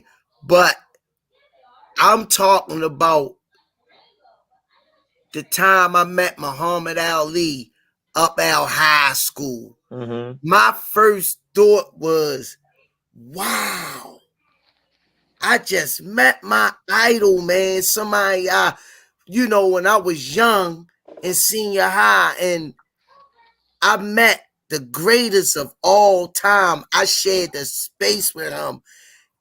That was years ago, and it still resonates today. I met Muhammad Ali's in Ashland, Kentucky when I was in prison. I met Biggie Small. He had his glasses. I can show you the picture that he gave me his glasses when I was in Farrington. That he actually gave me his black shades. Biggie Smalls? Biggie Small. So, these things that you're saying, how would I sit there and say, I had a chance to meet a lot of great people before getting into this situation. Awesome. You understand? Because, like I said again, boxing didn't make me. You know what I'm saying? Didn't make me. I was already made for my previous life. That's my grind. You with me? This question for Limp Ball Swami. I don't want to leave my boy out. No, let me tell you something real quick. My phone rung like 12:30 one night, right? I don't normally go outside if somebody tell me to come outside, but I remember that story, Kenny. You know where I live? I live in White Lock, right? I remember that story. And when I goes out there, guess who was standing outside? Who? Roger Mayweather. Yeah. I got the picture. It was Roger Mayweather. What he was doing around there? You know people that know people, shit happening, you know? That's deep, yo. Yeah. So that's like, go ahead, Ken. I ain't mean to cut you off. We know people that know people, so it's like, right. You'd be surprised. Kenny always say this. Boxing is a small world, and you'd be surprised who knows who in this world. It's no different from anything. The part that really got me is when I met Emmanuel Stewart. Now that's like my guy. Emmanuel Stewart is my guy. Yeah, that's the guy that really moved me. Emmanuel Stewart and Mr. Mac Lewis. Them two guys really moved me to make me go, woo. You got to meet them? Yes, I met Emmanuel Stewart at the amateurs. You know that picture that Coach Mac signed off on, Mr. Mac? Yeah. That's where we met Emmanuel Stewart at. In the amateurs, at the Silver Gloves with Ramon Manning. Hey, Lip Ball Swami. Yeah. I'm gonna ask you this question. Oh my God. For you, your travel in the sport. What's up, man? Is you sleep or is you busy? Your travel in the sport. I got when you first went to a big major fight, man, I'm on and the lights hit you, right? I just need you to come what that second voice inside your head say to you? What was your first initial reaction when you stepped into a big arena? The lights was flashing, the people was roaring, you could barely hear yourself think. Tell the people out there, explain that feeling to them. Hey, say get ready for this one here. I got one on there already. No, don't bring him in. Don't bring him in yet. The what? The one you about to bring in? Yeah, don't bring this next one. Bring him in. I got one in there already. I got one on there already. Tell him the whole. I'll keep saving him for the last. Here, bring this one in. All right. Let me squeeze. Let me put him back on the back burner. I I don't care where I'm at. I just keep my composure, man. I'm just me everywhere I go. I ain't never been starstruck or nothing like that. It didn't, you know. It is what it is. It's just the path I took, you know. Got you. But I do love the sport, you know. But I don't get excited. Yeah. I ain't gonna lie. When I went to the put up a shut up event, it was like I was looking around my surroundings like I never been there before. You ready, Coach Cal? Is he there? It awed me. You see who it is, right? Yeah. Bring him in. Yo. Bring Coach him Squeeze. in. Coach Squeeze. Shut up. Bring him in. My man. What's up, Doc? What's up, man? How you doing? Man, hey. Rize podcast shit. Hey, That's how you bring I somebody love in, you Coach today. Kenny. I keep telling That's how people you I got bring somebody brothers in this Coach game. Kenny. I got brothers in this game. Okay. Okay.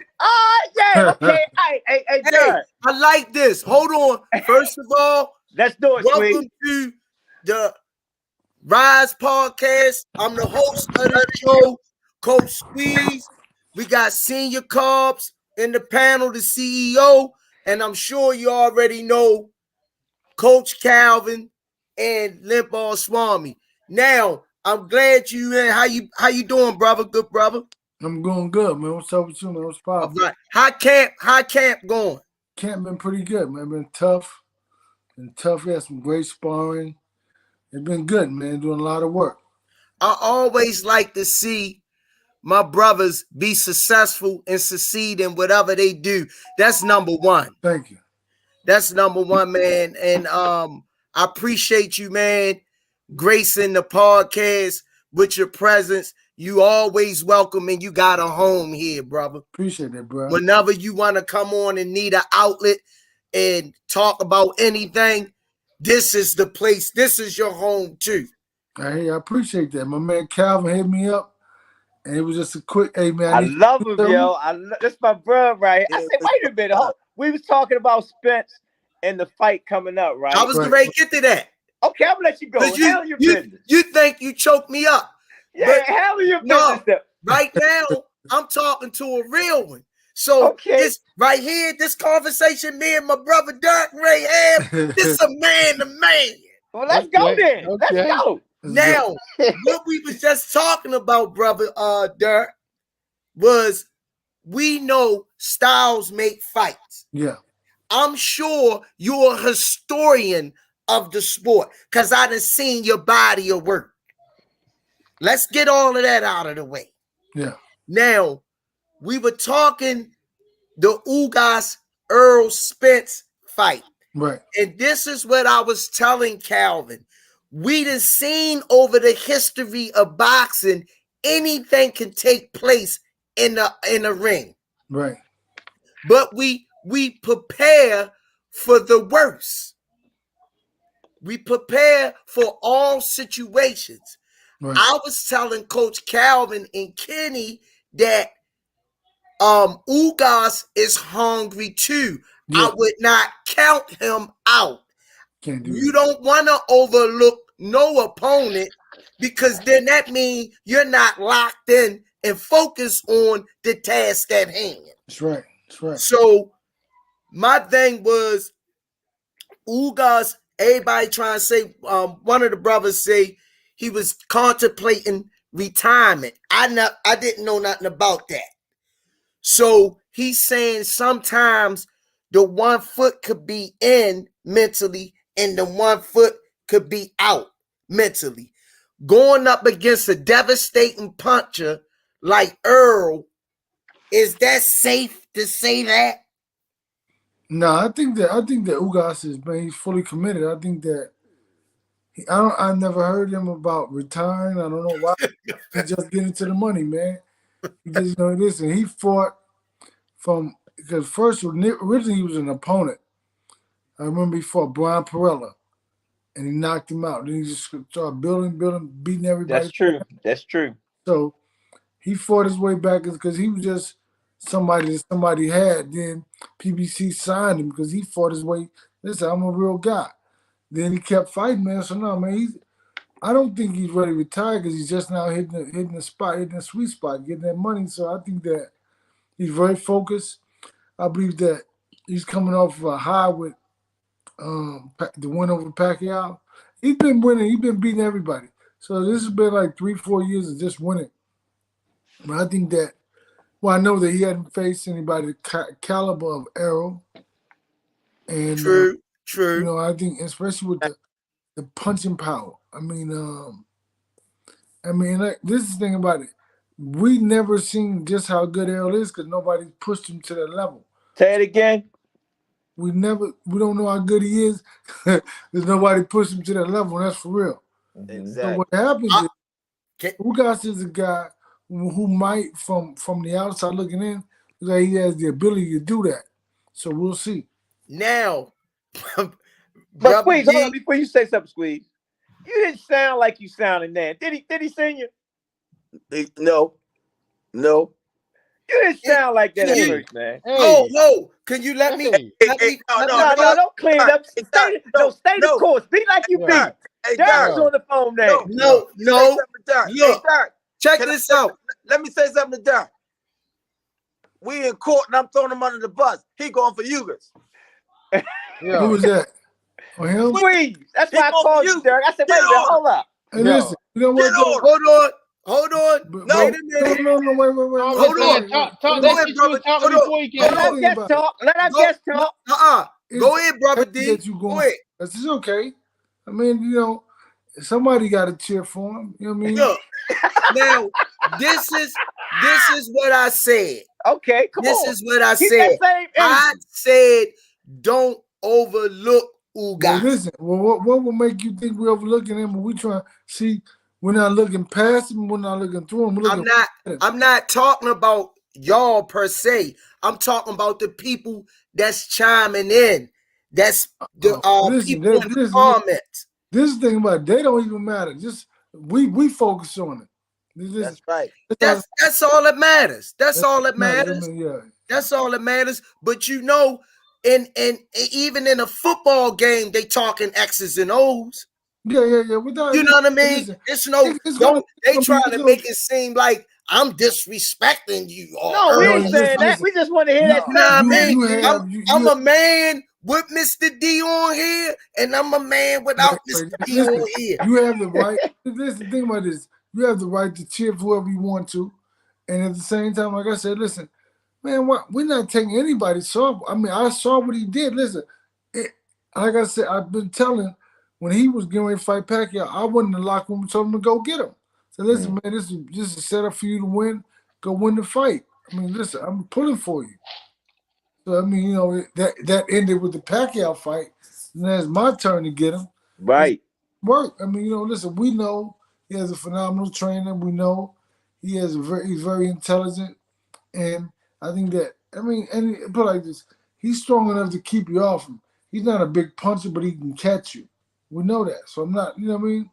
But I mean, I just think that I've seen Errol spar heavyweights and hit him and just take everything out of him. So listen, super middleweights.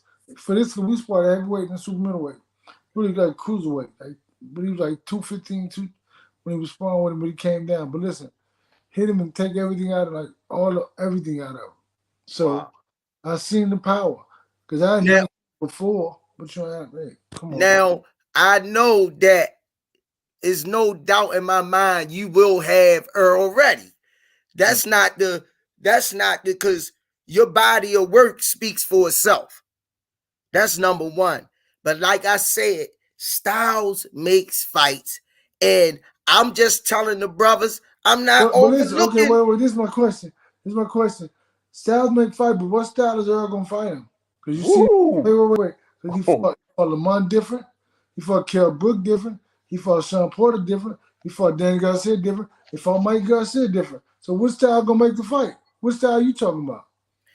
I'm talking about. Wait. Listen, listen. Put it like this: there's not many champs that I've seen in boxing fight different opponents, different styles. Now I saw something in Tank's last fight that amazed me so much because he boxed the hell out of that kid. Instead of trying to knock him out, he boxed him. So listen, these fighters are good, but to truly be a great fighter, you have to be able to fight on the inside, the outside, and be able to be very versatile, right? So, but Preach, everybody bro. thinks Errol fights one style. Listen, you saw him fight Danny one way, saw him fight Sean another way. See, he wanted to hurt Sean. You know what I'm saying? So and we wanted to beat him at what. So all those guys, he beat them at what they do best. Now, So my question is, so what style is he gonna fight? What style are you talking about that makes fights? when I said Styles makes fights, I'm talking about the moniker of the actual looking at the sport from the outside looking in. But what Ali gonna fight him with? versus Frazier. When Foreman fought Frazier, Styles makes fight. Frazier looked it good.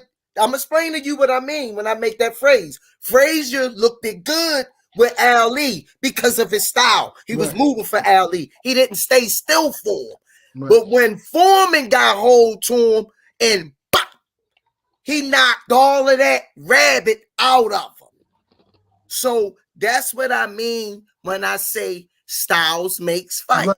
So I understand what I understand what you mean.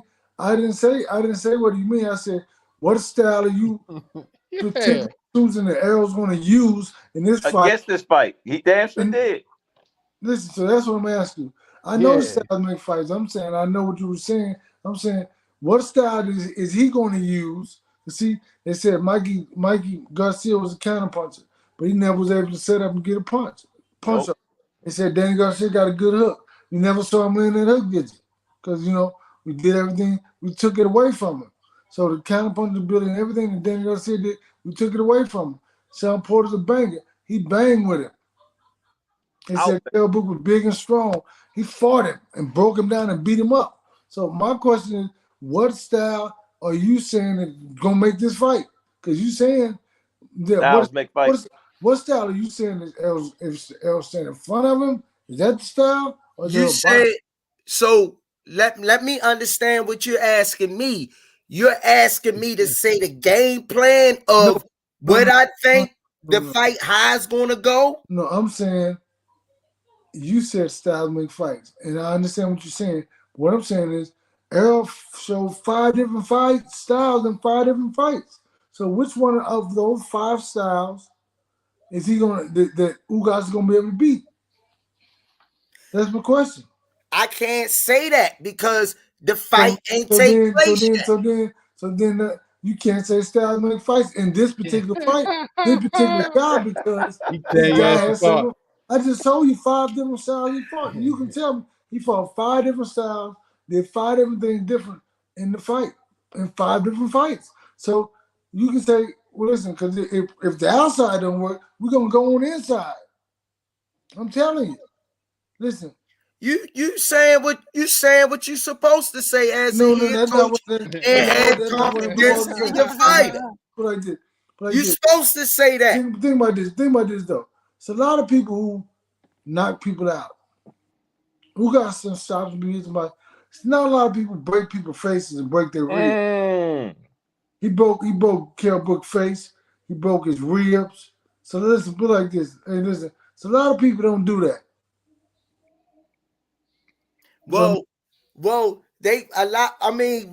I'm just going by what the viewers say out there also. They saying that the Sean Porter fight wasn't no easy fight for Earl. But listen, it wasn't he fought. And they were saying, hold on, Mr. D. Okay, I let you wrap it up. Let me spit a little bit. They were saying that if it wasn't for the knockdown, they saying the judges had it evenly on the scorecard. The knockdown made the difference. Go ahead, Mr. D.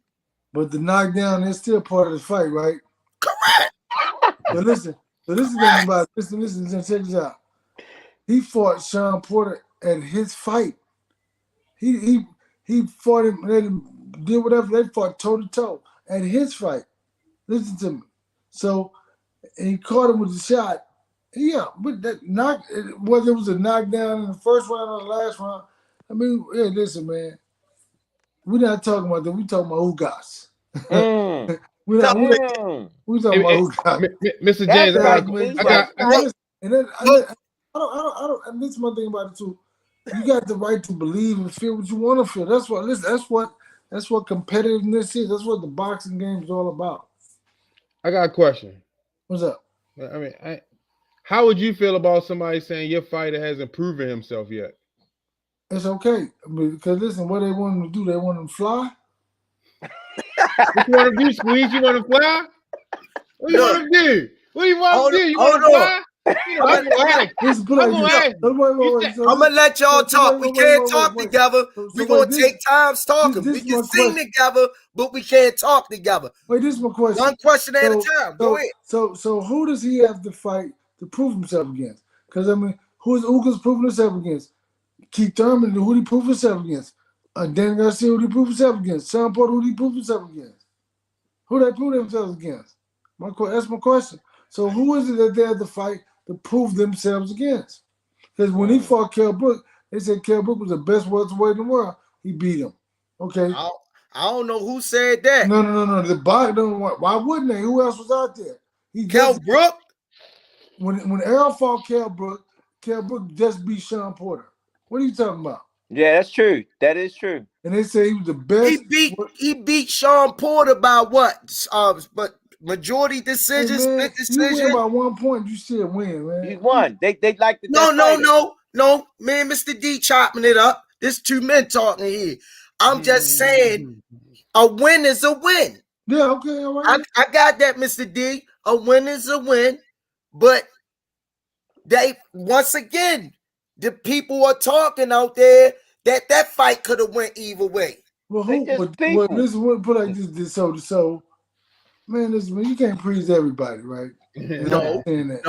But the question is, he destroyed Kell Brook. It's one thing to knock somebody out. It's another thing to make a motherfucker quit. All right. So then he fight Lamont Peterson, who just fought Danny Garcia and really beat Danny Garcia. All right. He fights Lamont, stops him. All right. Then he goes, he fights, it's mandatory. Then he comes back, he fights Mikey Garcia, who just beat AB and just beat Robert Easter. And he was top pound for pound, at number 3 or 4 at the time. All right. Then after that, he come back, he fights Sean, who just beat Danny. Right? So these are all proven fighters. How are these fighters proven and he's not? Then after fighting Danny, like this, then after fighting Sean, he had a fucking car accident, didn't go to therapy, didn't do nothing but train with me and blows Mike Garcia. I mean, Danny Garcia. Nobody beat Danny Garcia 12 out of 12 rounds. Nobody. Yeah, well, first of all, man, that was Keith Thurman didn't, huh? That wasn't nothing but the good man above, man, and I definitely was cheering for him health-wise to get back in the ring because that was from the look of that accident, that was like a life-threatening situation. So I definitely take my hat off to him for that. And then he listened from an accident, he go right in and fight one of the top 5 welterweights in the world. And blew him out like Dan Garcia didn't have a chance. Well, like I say, man, a lot of people were saying Danny Garcia really, what have he really done at 147? He was the best. His best was at 140. Hey, Squeeze. The fans say you down 6-0 on the scorecard. You need a knockout now. It ain't working. Listen. It ain't working. Danny Garcia fought all this. But this thing about it. It wasn't so much about what you said, what he did. It's about he fought all of the top guys. He fought those guys. That's all I'm saying. And listen, so what? Coming off a car accident, he said, "Oh man, I want to fight him." That's the one I'm fighting. That's the one I'm fighting him. I'm with that one right there. And then go like I say, man, you know, I'm just going by what the critics say, man. I watch the sport. I follow it. Well, so who are the critics? So what are the critics saying that they said Errol never proved herself? Is that what they're saying? No, I'm just saying that when he fought Mikey Garcia, Coach Josh, the critics was saying that he's not really a true welterweight. They saying Earl's supposed to damage them. Like, and I know Earl played with his food in that fight. He wanted to display his boxing skill. He could have got him out of there. His corner was talking about stopping the fight in the 9th or 10th round. They were talking about stopping the fight because Earl was beating on him so bad he wasn't intelligently defending himself. Coach Kenny, DJ Showcase said who squeezed Cut Man because he need one for this one. He getting beat bad. He want bad. He getting beat bad. Hold up. No. It's all. Hey, go ahead, Mr. D. Hey, Mr. D. I'm throwing the towel went on you, squeeze. Hey, Mr. D. That's a good stoppage right there, Coach Kenny. I'm glad you ain't in the corner. I'm glad you ain't in the corner. You the one. You the same one. You the same one that say. You the same one that said Ricky Hatton was gonna beat Floyd. We ain't talking about that. No. Since you want to run your mouth. Since you want to run your mouth. No. Since you want to run your mouth. You the same one that said. Hold on. You the same one that said that Triple G was gonna beat Canelo. So you can sit over in your little corner right now and let me and Mr. D chop it up. All right, look, Squeeze, chill for a minute. Hey D, check this out. What do you think about the fight last week? Give me your take about that fight last week against Hammerhead and the kid. What's his name? Lubin versus Fondora. No, I didn't see it. I missed it. You did? Did Yeah. you see the pictures and stuff of I saw his face. Yeah. What do you think about that? Hey man, that shit was horrible. It ain't look like what did it remind you of? Do you remember any fights that you seen a fighter look like that in a while? I haven't, but I saw on Martin Lawrence. Tommy Hearn. No. I mean, he ate him up, man. I mean, yeah. They said he was. They said that Lubin was winning on all the scorecards, though. Yeah, yeah. Damn. Yeah, I know. That's the same thing I said. I thought he did good on the outside, but he kept forcing his way to fight him in the inside. And when he got fought him in the inside, he just get the hardest shot that I seen the kid was throwing on Lubin was the uppercut. Yeah, uppercut. Everything else wasn't even hard. And I've never seen him in all the fights that I watched. He just kept coming forward. He just kept coming forward. So why do you think he kept doing that then? He had them special gloves on. Well, I think he did it because he don't usually do it. All the fights I watched, I never seen him do it. I never seen him come as forward as much as he did that particular fight. So you said Lubin or Fondora? Fondora. Yeah, maybe, man. Listen, maybe. I don't know. Hey, I didn't see it, so I can't comment on it. Yo, when you get a chance, look at it, then hit me back here. Right. I want to leave you on one note, right? Right now, we ain't looking past nobody, but I'm going to bring you back if that fight ever happened against Boots and Spence. I definitely, because he's a Boots fan. You understand? I'm definitely a Boots Ennis fan. So, as you should be. Everybody. I'm definitely a Boots Ennis fan. And I don't want to talk about that particular fight right now because I know we got this fight coming up this weekend. This one sound like he don't like nothing. You want? I've seen people. Everybody say he's gonna beat you, man. Boots Ennis is a phenomenal fighter. I'm not gonna shit on nobody because he's a hell of a fighter. Yeah, he is. But man, what you mean I don't like nothing? I ain't understanding that. You don't like nothing Spence do. That's what I'm saying. No, I ain't saying like Earl. I ain't saying like Earl. Hey, don't do that. Don't do that. Don't do that. I ain't saying like critics. Hey, Mr. D. Don't let them instigate and get in your head, bro. Hey, we don't lie to company, yo. Hey, wait, hold on, Squeeze, be quiet. Hey, read some of the comments. Let the fans read how Squeeze be going in on it. They coming. Read some of the comments. Hey, Derrick, listen to the comments. We let the fans deal with this. All right, bro. I want to hear it. Let me hear something. Let's go. Jalen said Coach Squeeze need to call Kirk back to help him out with his argument. I just want to know where the Squeeze rank Bud. He has to see him as the GOAT. Who's Squeeze cut man for this? Critics without credentials. Man, Pat, both sports said, man, Pat Coach Squeeze up. Wanda Barton said he fought all of them and beat all of them. Who fought all of them? Earl Spence did.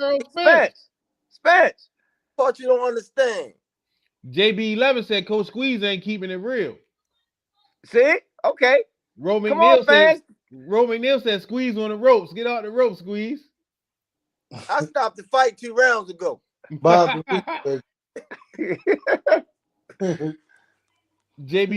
both sports said Coach Squeeze don't rock with Earl. And it's okay, man. It's all right, man.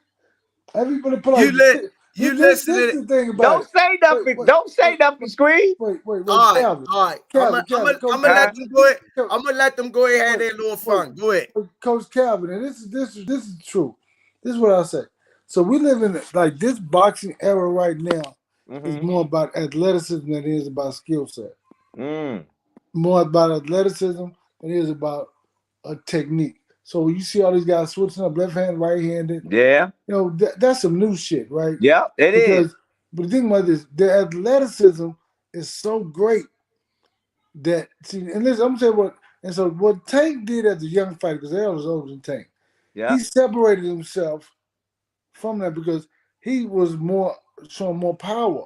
But the last fight, what he showed more boxing skills. And what happened with you, I can't see your name over there in the corner. But Kenny. No, not Kenny, but Kenny in the middle. The brother's been going at me. So him. Squeeze. Yeah. So he is like, you can see what Tank did, who fought a different fight the last fight, but he'll say he fought the same fight. No, he didn't. See what I'm saying? He showed elusiveness, he showed his athleticism, but at the same time, he showed his boxing skills. So we live in an era of boxing, like athleticism, but athleticism is fleeting. Just like, look, you look at Roy Jones, a phenomenal fighter, the greatest athlete of all time. But when his athleticism happened, what happened? You're right. So see, that's why you need look at B-Hop, Bernard Hopkins, right? His technique and his skill set carried him up even till he was 50 years old, beating all these young guys. Yeah. Technique, his skill set, right? So when you talk about a lot of young fighters, they're all athletes. I'm telling you, like a lot of these guys are athletes, and they switch up on you, they're quick, they're fast. But when you find somebody who can get up in their mix, up in their box, up in their chest, and they can't get away from them, ain't shit. Listen, that's when you really find out they really can fight. Fuck the outside fight without a moving quickness. When somebody can ride them and get up in them, a sound fighter. You're right. Yeah, Kenny, we preach that all the time, haven't we? A sound fighter gonna stay on him like when Madonna fought Adrian Broner. Yeah, that's right. Adrian is a phenomenal athlete. How did that work out for him against Floyd? Because listen. Hold on, Mr. D. I listened to you. I listened to you, Mr. D. I'm just saying. You said pressure. Wait. You gonna let me? How that worked for him? You gonna let me answer? How that worked for Madonna? See, this is the thing about it. See, this is what he did. He was wild as fuck. Hard to predict where the punches were coming from. That's how it worked out with him with Floyd. So he didn't get up in Floyd mix. He was just so wild and unpredictable. Listen, that's the dude who could always catch you with a shot. No matter what kind of skill you got, because you don't know where the punches coming from. They come from low, they come from high. So it's a different type of fight when you're fighting somebody so wild. So unpredictable. Let's put it like this. Boxers, you can fight a boxer and you can kind of predict what punches you're going to throw him by the way he's standing. That's true. If you lean and put weight on the front foot, the back foot. He broadcast. You can tell. But with a guy like Madonna, man, he throwing shit from everywhere. You can't predict that. You can't. So see, that's the difference. But what I'm saying is like you got a guy who's going to ride you where he's going to be all over. You can't move. he gonna get up in the mix. If you can't fight on the inside, because most of these guys are very athletic and talented to be able to fight on the outside. But when somebody get up on them, I speak about that all the time. You gotta be able to You fight both ways. you don't think, hey, Mr. D, you don't think Madonna was all up on Floyd? He was hitting him in his privates, in the back of his head. He bit him. He was all over Floyd. so listen, so you telling about everything he was doing that was dirty. That was part of what that fight, but that ain't boxing. So see, I I'm ain't talking about the part of him being all over him, pressuring him. Yeah. He was all over him. He was all over him, but he wasn't on him like I'm talking about. I'm talking about somebody who got an inside. See, on the inside, Floyd was shooting, fucking him up, and uppercuts and body shots. He was in for, like you said, behind the head, hitting him low. That was all intentional, man. That wasn't an accident. That was intentional. That was part of Of the game. course. Of course. He tried to get Floyd rattled and get him out of his game. Of course. Definitely. But it didn't work. No, because he stuck to what he was doing. He stuck to what he Right. Yeah. Skills. Just gave me something today, Derrick. You just gave me something. I thank you for blessing the show, Mr. Derrick, man. Feel free Hey, to come bro, back I love you, anytime. man. A man hit me up. I hit him right back. Hey, Mr. D. Mr. D, I wish you all the luck, man, and to continue to success. No, he don't. Hey, Mr. D, listen to him. He listen to how he flipped the script. Mr. D, look, thank you, brother, for coming on. Actually, far as guest wise, you've been the biggest guest we done had on this show, man. Well, shit, big Coach Calvin right there, though. Mr. D, I appreciate, man. You've been one of the biggest guests we ever had on this show, man. And for you to grace our podcast with your time, man, I'm getting teared up because this is what boxing all about. It's a debate of going back. Hey, D, man, after the fight, man, holler at me here. I'm gonna come up that way. I'm coming to see the fight. Okay. Oh, my man. All right, we'll see it. Kick it out then here. I'm gonna go fly up on Saturday and fly out on Sunday. I'm coming up there, man. All right, man. Love you, bro, man. Thanks for coming in. I never been to one of Tank fights, and I wanted to go when he fought in Atlanta one time. It was like over New Year's. I was with my family. Right. I'm just gonna fly up one day and fly back. Okay. Yeah. Hey, man, go handle your business, man. You know, we both paving the way for our youngest, the future. That's you know, that's right. That's what it's all about, man. Right. With everything you're doing in your neighborhood, man. See, boxing, really, to me, the boxing thing ain't shit to me. It's about what you do outside of that. You know Say it again. How you giving back. And you using boxing as a way to get to these kids. You can't beat that. Because, listen, I was one of them kids. You was one of those kids, too. Yeah. You know what I'm saying? So it's like, so when you see something like, I see something you're doing, I mean, and like giving back to the kids, like people like, man, what's your end game? I said, listen, I'm using boxing to help more people, feed more families, take care of kids. That's what I'm using boxing for. I mean, so listen, that's what it's about. So, you know, styles make fights, but this is my style is to keep helping the people, keep helping the kids and everything. And that's the fight I'm in, brother. My man. Hey, D. Hey, I hope you enjoyed yourself, man, because we definitely enjoyed this, man. We needed this one. It's good, man. Listen, I enjoyed it. Well, man, I'm gonna come see you after. But listen. But listen, I'm gonna tell you, to be honest, it's gonna be a real good fight. It's gonna be tough. I go into a fight never looking for an easy fight because you understand anything can happen.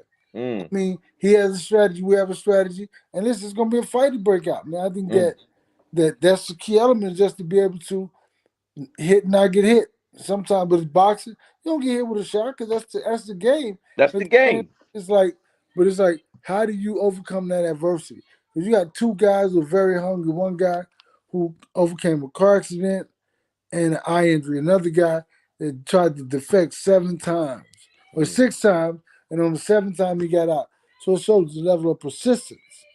See what I'm saying? So you got to break a dude like that because he ain't gonna quit. You got to break him.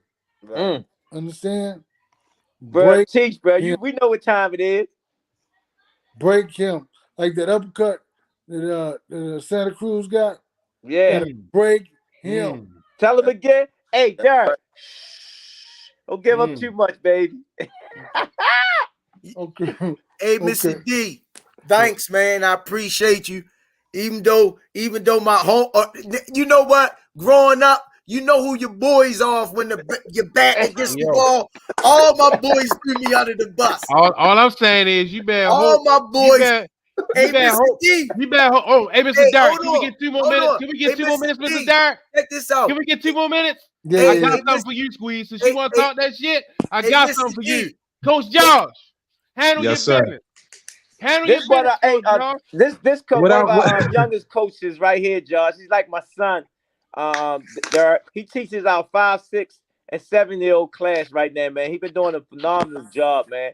And I want to sit there and tell you thank you on the air too, Josh. It's your first time on the air, Josh? No, it's my third. No, I think I'm a regular now. I'm like a co-host. Don't even worry. No, he about worked it. But no, shout out to Derrick James. It was a pleasure meeting you, though. I really appreciate y'all, Coach Senior, for sending me the link. You know why I had to send you a link? You know what Coach Squeeze said? He said he's an Earl Spence fan. He an Earl Spence fan? Did Squeeze say that? Yeah. No, Squeeze. Let me help my man Squeeze out. Squeeze is an Earl Spence fan, but Squeeze give Earl a lot of slander, saying that a certain fighter from up in Philly will be a walk through him. I don't want to say no names. Okay, keep it clean. Go ahead. Let me keep it clean. Oh, and another thing, Mr. Derrick James, I would hate to be you as a coach, because you know that 154 ready get ugly, and you're gonna be in a hard place. That's all I'm gonna say. How is it gonna be ugly? I mean, it's been No, it is, but you already have 2 of the top, because I just seen Earl and Ugas on the. Earl said he got 2 more fights and he's moving up. Yeah. You got 2 of the top Dougs at 54. Yeah. That's all I'm gonna say. I'm not in there. I'm gonna listen. We're gonna sub in and let a man up in the corner come in. I don't want to even think about it. I know. That's why I was said, boy, that's gonna be a tough one. I wasn't even. That's why I didn't even want to say nothing. But you know what it is too. I'm gonna tell you what's funny. This is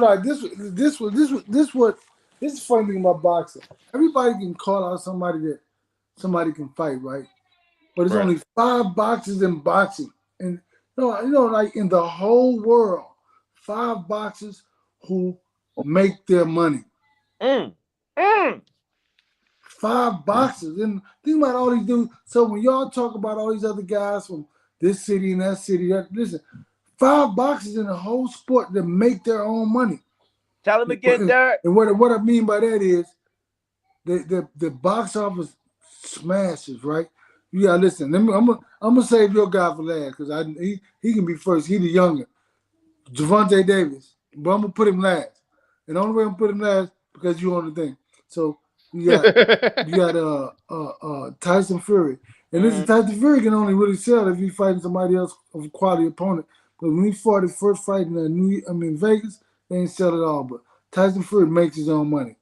Anthony Joshua makes his own money. Canelo Alvarez makes his own money. Errol Spence makes his own money, and Gervonta Davis makes his own money. They make the money to pay everybody on the show. The networks make money. See what I'm saying? That's in the whole sport of boxing. Everybody else are employees. They get paid. So see, that's why they can't make any, like they can't say what they want, because when you have a fight, like Tank Davis, man, he sold out the little joint in Atlanta. And not to mention, the pay-per-view is killing it. Right? Errol Spence the same thing. And then Joshua the same thing. Right?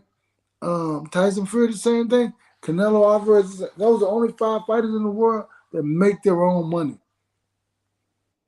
Everybody else get paid out of the budget that the networks have for that particular fight.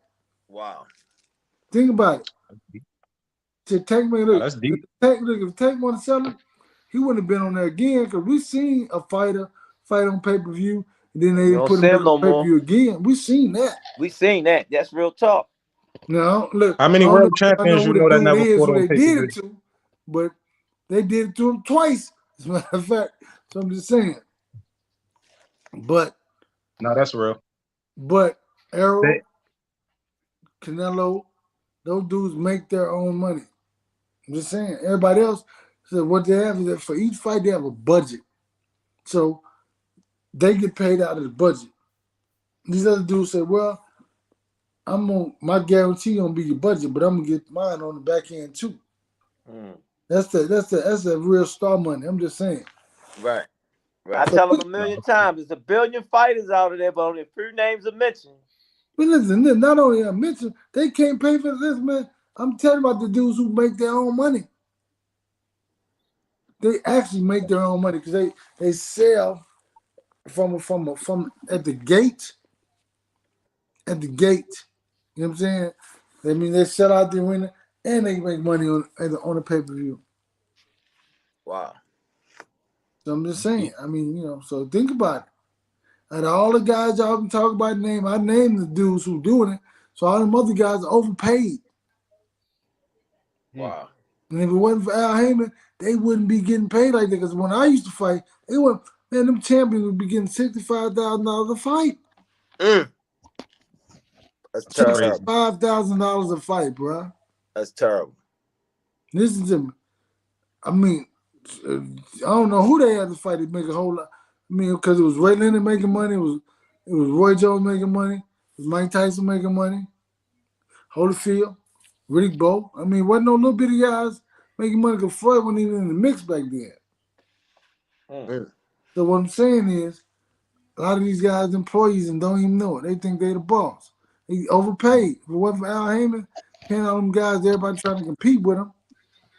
I mean, there's no way these young guys making all this money, they can't sell no tickets. You for real? I just said that, didn't I, Kenny? Yep. Say it every day. They don't know. They don't understand the business. Man, look how much money they're losing paying these young guys. I mean, paying these guys all this money. Then they can't make the money back in the box office or the pay-per-view on the big. How they make the money back? They gotta just eat it. That's crazy. And I know I'm talking. Maybe some people don't understand what I'm saying, but hey, Calvin, y'all know what I'm talking about. Yeah. I know exactly what you're talking about. Yeah. No, I understand what you're saying because it is a lot of champions or people that have been champions that never fought on pay-per-view, or people that's current champions that'll never fight on pay-per-view because it takes a lot to get to that status. Just saying, man.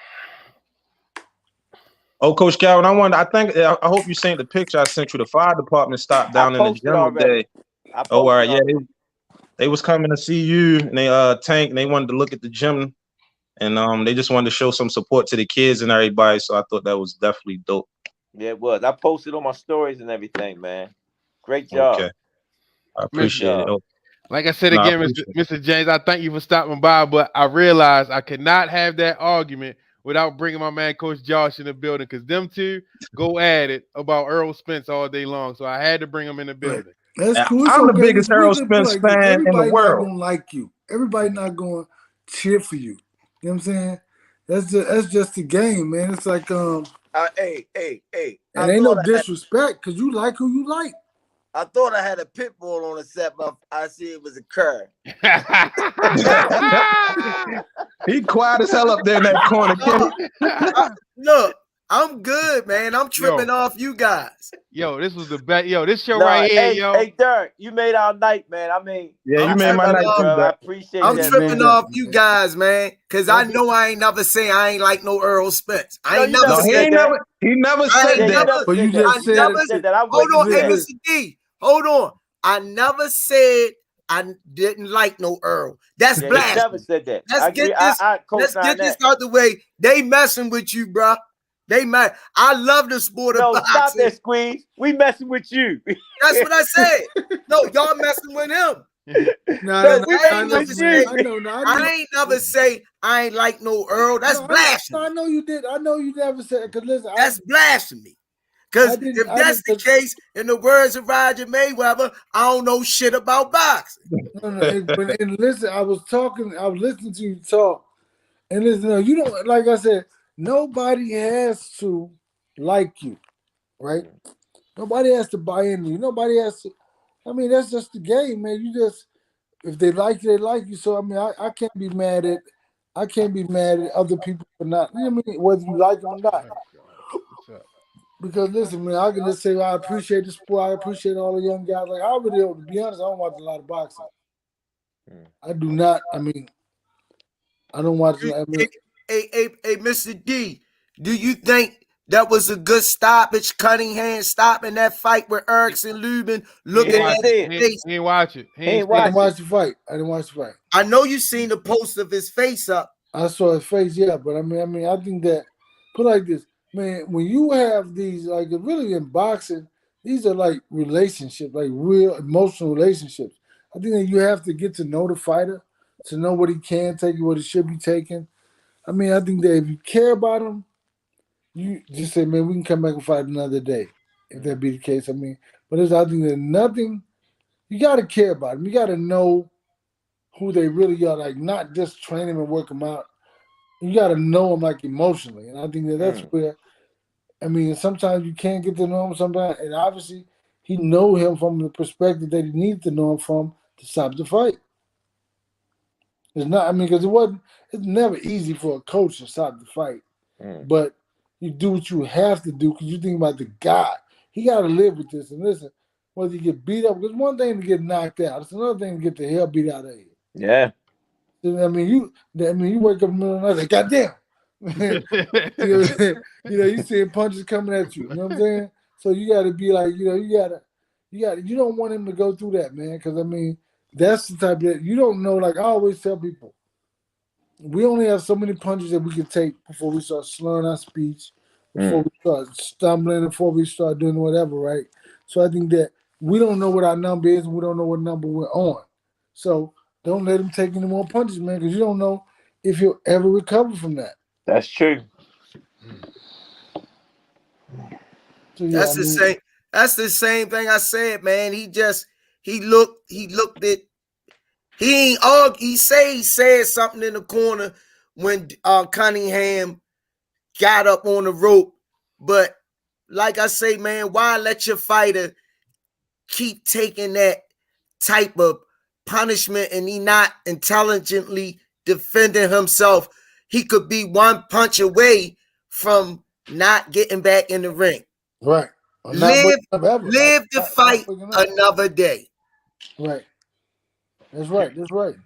Can one of the fans ask you a question before you leave? Yeah. What Calvin said? Yeah. Don't be a stranger, man. I love you to come on after the fight, post-fight, all that stuff. Sometimes just come on and hang out with us because this is what we do. This is what we do. I got you. Keith Nolan 2211 said, I want to ask Derrick James how he first got into boxing. Hey, man, you know what's funny? I started boxing at the Boys and Girl Club. It was a Boys Club back then. My older brother went to the Boys Club. He started boxing, and I started boxing. I mean, like, you want to be like your older sibling? I started boxing at 5 years old, so I was involved from 5 until I fought amateur from like 5 until like 20. Then at 20, then I turned pro. I fought till like I was like 37 or whatever. And I mean, then right around that time, I started training Arrow. And that's how it happened. I mean, But yeah, I've been boxing my whole life, man. I mean, I never wanted to do anything else other than this. I mean, or to be involved in it. I mean, and I didn't know what that looked like. I mean, I just knew I wanted. I mean, I never even thought about being a trainer until like it was like like later. You know what I'm saying? Later in my career, I was like, man, maybe I can start training, and that's kind of what happened, man. That's deep, man. Yeah. You know, I'm gonna tell you what's funny. This was funny. I really kind of was like, the way I started training Arrow was, I do like white collar boxing where I train like wealthy, whatever, 1%ers. And I was like, man, I'm out here with these people and it's cool. I want to get back to some kids in my hood, right? That's right. And so I opened myself up to that. And like, I went to a boxing match, and I sat next to Errol's father.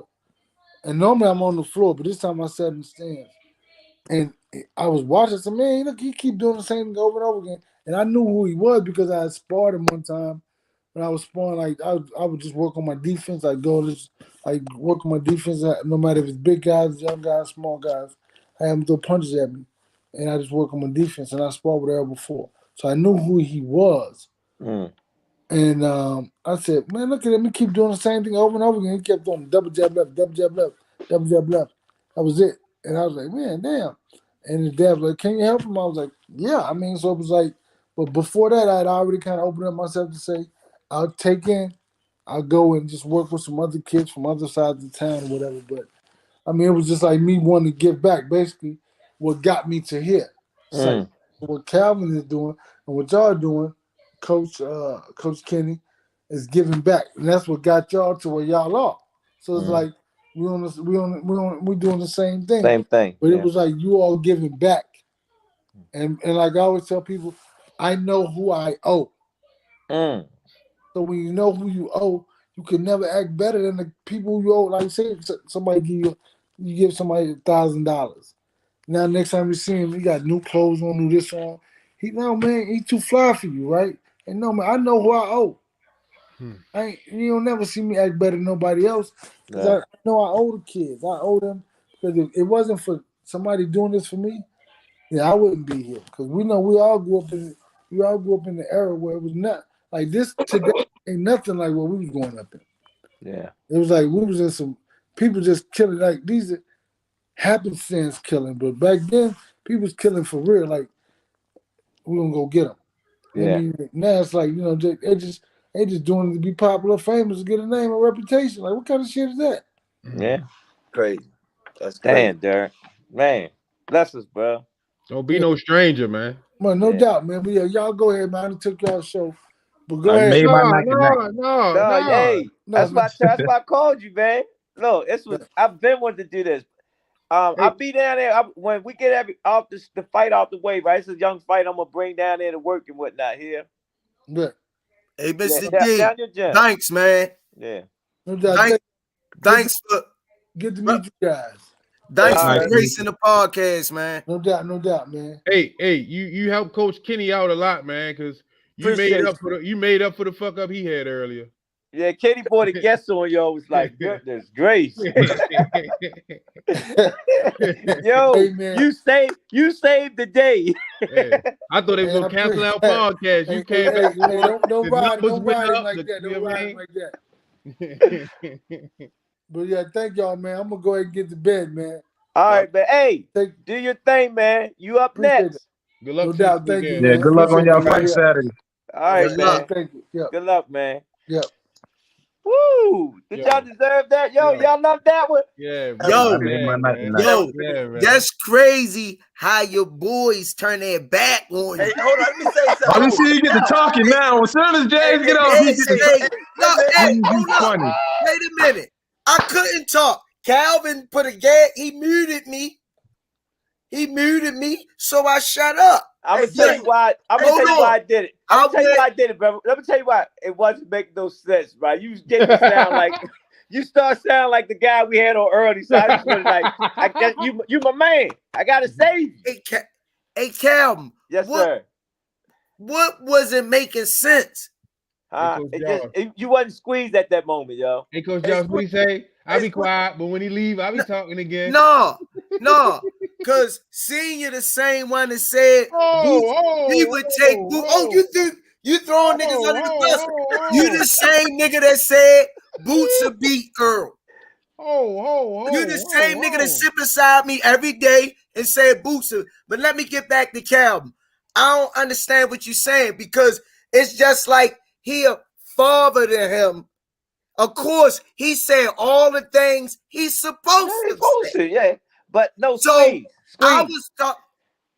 There again. No, because I gotta talk to you. You know, you usually ripping and running. So let me tell you why I say you didn't sound like you sound. You said what you said. No, I can't tell because you keep telling me I put the gag. I didn't put the gag on you. I was trying to save you because usually when it comes to Earl, and I listen to you. When you got the floor, I sit there and listen to you. So when I brought my man Earl going, I wanted to see that same energy. Same way when Tank say, okay, when they on the internet being who they is, let me see that same energy. I didn't get that same energy out you. I don't know why. Number one, y'all ain't let me talk. And when I did talk, you hold on, you just said what you said, Cal. You just said what you said. I said the same thing, the same energy that I said. I never said I ain't like no Earl Spence. Y'all pumping in the man head like I don't like Earl. I said Styles make fights. That's what I said. Squeeze, you said boots of smoke, Earl Spence. You curled out. You curled out on the set, and all the fans seen that shit. Check this out. Check this out. Kenny, that ain't hurting me, Kenny. Kenny, that ain't hurting me. Because I went to all right, I'm gonna let you talk. That's all y'all did all night, cut me off. That's all y'all did. This was a great show tonight, man. All y'all did. I don't know what Calvin talking about. I ain't had the same energy. First of all, I let him have the floor. Yes, you did. Yes, you did. Hold on. I did not want to be rude. No, you wasn't rude. That's number one. Right now, I wanted you to have that same energy. I wanted to be professional about my rebuttal. Y'all know he said what he said about his fighter, which he's supposed to say. Well, look, this is what we're gonna do, Squeeze. I'm gonna give you that. I got another surprise for you. I got another surprise for you, but I'm gonna give you that back after the fight. Yeah. No, I'm just saying though. I said what I said when he wasn't on there. Styles makes fights. Yeah, did he? No, Squeeze. That wasn't what you were saying, Squeeze. Hold on. He the one kept saying, "What do you mean Styles makes fights?" To me, he seemed like he wasn't understanding what I was asking him. Because he kept on saying with Styles, I broke some fights down for him. And he did too. He broke 5 fights at Earl fought 5 different styles. And like I said, when Timothy Bradley talks that shit about Tank, hold on, let me finish. Timothy Bradley say nothing. Tank fought a whole bunch of facial expressions. Tank fought a whole bunch of cab drivers. Yeah. What? Hold on. Let me finish. This is the rebuttal I was trying to have with Mr. D. I'm just saying what the people was talking about. But he made it seem like it was coming from me. I'm saying what the viewers and the people was saying. They said, I'm going to say it again. Garcia wasn't a real Danny Garcia is not a real welterweight. Mikey Garcia is not a real welterweight. They had Kell Brook up the first 5-6 part of the rounds. That's all I was saying. Ain't nobody hating on Earl. Ain't nobody. I'm just giving the X's and O's. If I was sitting on a panel, PBC or Showtime, we'd have had the same discussion. It's about X's and O's. And like I said, people were saying when you go back and watch the Sean Porter fight, people saying when I watched that watch party, when the viewers was watching, they say that was a back and forth fight. It would have been, they would have been all right with a draw if Earl wouldn't have knocked Sean down. They said that was a 10-8 round. I'm just talking the X's and O's, and I think for me, I went toe-to-toe with a coach of the year. I think I did excellent. Oh, you call that toe-to-toe? I think I did excellent. You went toe-to-toe with us. Yo, you can't talk that garbage you brought on the show. Hey, Graylin, you know what was funny? What? All y'all was going at my ass, and then when he came on, then that shit flipped on hey, listen. Ain't nothing flip on me. I said what I said. I stuck my ground. I'm the host of the Rize podcast. I asked you on my show. You the first and like I said, you the first pit bull. Styles make fights. And he said to you, now you be quiet. And he said to you, he named 5 styles that Earl beat. He gave you 5 different styles. Squeeze 5 of them. He said he didn't fight the same style. He banged with him. He boxed with him. He didn't fight the style that you wanted to fight. Y'all, if you said that just you now, just talking there, man. You misinterpreted. I ain't misinterpreting because you got your view. You be quiet now. I gave you the floor. Give Only me the on the floor. Rize podcast. He said to you what style that he's going to fight. When you rebut and say you don't know what style he's going to fight, so he's saying to you, we don't know what style he's going to fight, but he's going to make the adjustments for the fight. I'm done. Now, like I was saying before, you don't. I'ma say what I gotta say. I'ma feel how I want to feel. I'm my own man. You your own man. That's what make the podcast special. You know what I mean? I'm not gonna be because of what y'all said. That's how I feel. Like I said, he names 5 styles. I didn't ask him for that. Number one, I did not ask him for no recollection on 5 styles. We know that. He fought 5 different people. That's obvious. Asking me about Ugas, what style, I can't sit here and tell you or give out no game plan on how to beat somebody. But you say styles make fights. You misinterpreting what I'm saying. You named 3 styles. You brought up Joe Frazier. Did he get the same thing, y'all? Yeah. Did he do the same thing? Come on, man. Come on, man. No, I said you come on. No, I said styles make fights in the context of when Ali fought Frazier, how good Ali looked in front of Frazier, and when he fought Foreman ragdolled him. Foreman ragdolled him. That wasn't no knock on the 5 fights that he named. Only thing when he named the 5 fights, he said them 5 fights, he beat every last one of them. You're taking it personal. You're taking it personal. No, I'm not. Let me squeeze. Ho. You know when I get personal. Now I'm getting personal. Don't tell me I'm getting personal now. Because I'm not getting personal here. So don't say that. Simple as that. All right. Well, check this out. Check this out.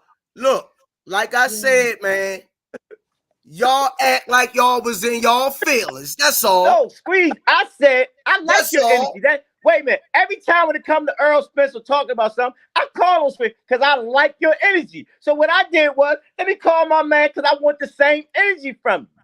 Did we get the same energy, y'all? Oh, I gave him the. No, answer the question. Did we get the same energy? If it wasn't, he wasn't here. No. Wait a minute. I'm gonna give you another prime example. Is I'm getting the same energy that he's giving me now. No. So let's keep it real. If you're a man. Oh, that didn't hurt me. No, it didn't. But you did it to me in front of the company. That didn't hurt me. I'm talking to men's right now. You did it. That ain't hurt me. Wrong, y'all. But check this out. Like I said, on this podcast. I went toe to toe with him. I'm keeping it real. I'm being for real. I just did it, been for real. You didn't give me the. If everybody would in a comment would say that Squeeze used to be a certain way, I didn't see that. Did you see you? Everybody in the comments saying Squeeze took an L. That ain't the same Squeeze. That wasn't the same. That's all I said. That's the title. The fans agree with you. They entitled to that. I said. I didn't say nothing about how you talk, how you what you got. I just wanted the same energy because, and Derrick even said, you got the right to like who, what you want. I just wanted that same thing so we can get the same. But when it comes to me, you're trying to beat up on me. Like I said, man, I gave him the same energy like I always do, but I did not want to be disrespectful. That's all I'm saying. We're not going to be disrespectful he about was a this. guest. He was If I a guest thought we on was the show. disrespectful, I would have never made the phone call. He was I a got a guest phone on the call. show, Oh, and I kept it professional. Go ahead. What you got, Kenny? I got a phone call from heaven. What you call it? Oh, What's the guy that got beat by the police in California some years ago? Oh my Rodney God. King. Rodney King? Yeah, he just called. Hold on, let me see what he's saying. Could we all just get along? Okay. Hey, Kenny. That's funny. Hey, Kenny, I love you to death, baby. Hey, Squeeze, we good, baby. That's what the podcast is about. Check this out. I ain't no yes man. I ain't sugarcoat. I ain't back down from him. But I didn't want to be disrespectful. I let him. It was you talking about his son. You heard him say if you saying that about somebody's child, what response you think you gonna get? He gave you an honest response of what he was saying. Y'all both was rebutting back to back. I just noticed my guy that be on the podcast as the host of the show. I didn't see the same energy out you. I don't know why you didn't. Oh, okay. So, like I say, everybody entitled to their own opinion. That's right. And like I said, I wanted to make sure I gave Mr. Dirt his due on the show. What you did. You did. You know, his just due is what it's going to be anyway because he's doing it. Hey, Squeeze. You know I'm fucking you up tonight, right? No, I went toe to toe with a coach of the year. He was nominated coach of the year. This is what this podcast is about. I invited that. So hold on. Wait a minute, man. Damn. You ain't hear me. Wait a minute. Let's save the same energy when we get Boots and Derrick James and Boots' father on the show. Let me see y'all with the same energy that y'all giving me. Let me use reverse psychology. Hey, excuse me. See the same. Hey, they know me how I get down. Get me saying? That's why I'm good friends with them. Hey, Coach Cal, I'm just saying, let me see the same, and Kenny in the background with the pom-poms. Let me see the same energy when Boots and his father come on, Derrick James, me, Boots, and Earl. But that's all I'm saying. We ain't lean towards Earl over Boots like you did. That's all I'm saying. Boots over Earl. Kenny, you a motherfucker. Kenny, you a lie. What I say? Kenny. No. Go back and look at the last podcast. No, you ain't getting out of this. You ain't getting out of this. You can look at the comments. People say Kenny switch up. In the comments, when you read the comments, when me and Cal was talking about the Ricky Hatton fight, you picked Ricky Hatton. I ain't talking about that. Nah, nigga. You picked Ricky Hatton. You ain't getting out of this, nigga. You ain't getting out of this. And Coach Calvin even say, whoever you pick, he go the opposite. He did. But what I'm saying, the only fight you beat me and Coach Calvin on was the Deontay Wilder fight. Yeah. That's the only fight you beat us on. That ain't what I'm talking about. You skipping all over. In 10 years. What I'm saying. 10 years, you won one fight. So you That's right, Squeeze. You the same motherfucker that said, Lubin, you done took him to the prom after the fight. Damn. That ain't what I'm talking about. Because you say you ain't see nothing wrong with a little bump and grind. Go back and look at the podcast. I said, if they fought, I'm a neutral man because I'm friends with both of them. It's on the last podcast. Yeah, you did say that. You did he say said that. He said that. I ain't gonna. I I don't got lie. But we know about bringing them on the show. We know if my aunt had a dick, she'd be my uncle, right? Right. So I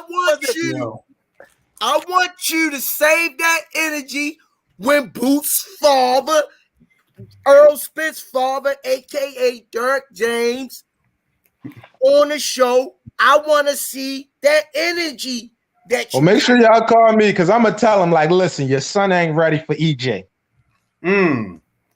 Squeeze, I ain't gonna lie, you did switch up a little bit in front of Mr. Derrick James. I understand you don't want to be disrespectful, but when we be in that office, you be like, man, EJ, Boots will smoke Earl. Earl ain't ready for no Boots. That's all you be yelling. It wasn't about Boots. It was about. No, I know. That's why I didn't want to make it that. Yeah, and I told. Don't worry, that's gonna happen, Squeeze. I'm gonna make it happen. I had another guest for you, but I couldn't make it happen right now. But it's gonna happen. But this is what I wanted in the podcast. This is what I want. I want these challenges.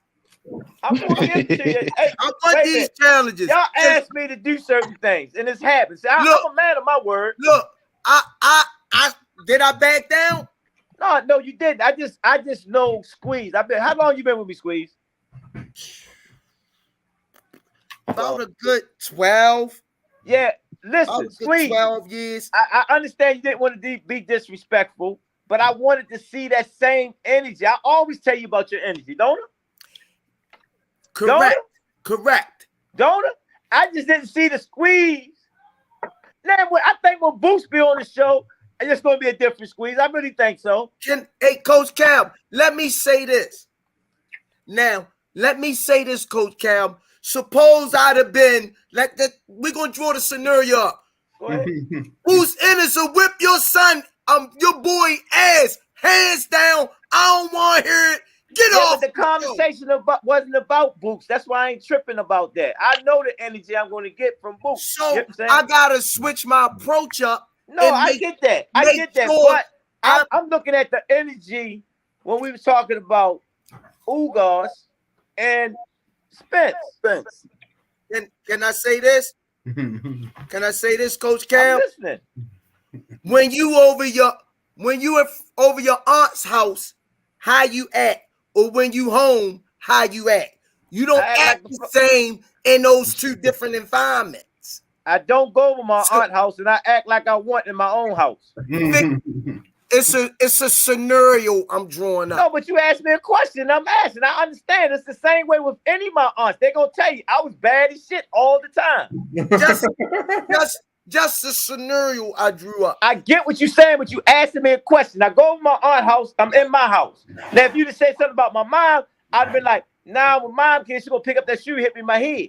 I'm gonna act like I know. That's what I was drawn to. No, I understand what you're drawing with. You gave me the scenario of my aunt in my house, right? Didn't y'all? No, not your house. When I said your house, I meant your mother's. Okay, when you say my house, I'm thinking my house, not my mom's house. In my mom's house, I'm gonna act a certain way. But in my aunt's house, I'm gonna try to cheat a little bit. When I said your aunt, I was taking you back to childhood. I got it now. I was taking you back to childhood. Yeah. But I'm not backing down from these challenges. No, I'm not. Listen, I'm the one that put the challenge in front of you, right? Yeah. And I'm saying that's why I did that. So when I did that, I didn't see. I got squeezed. You was being political correct, respectful. Yeah. You was, but at the same time, at the podcast, I want to see the meat. I want to eat some meat. I didn't get the meat out you. But I know why, because that's not your guy. But you was in the podcast for the last 3 days, 4 days. You was on Spence with Ugas. And I liked that. So I said, okay, let me bring somebody to speak for Spence.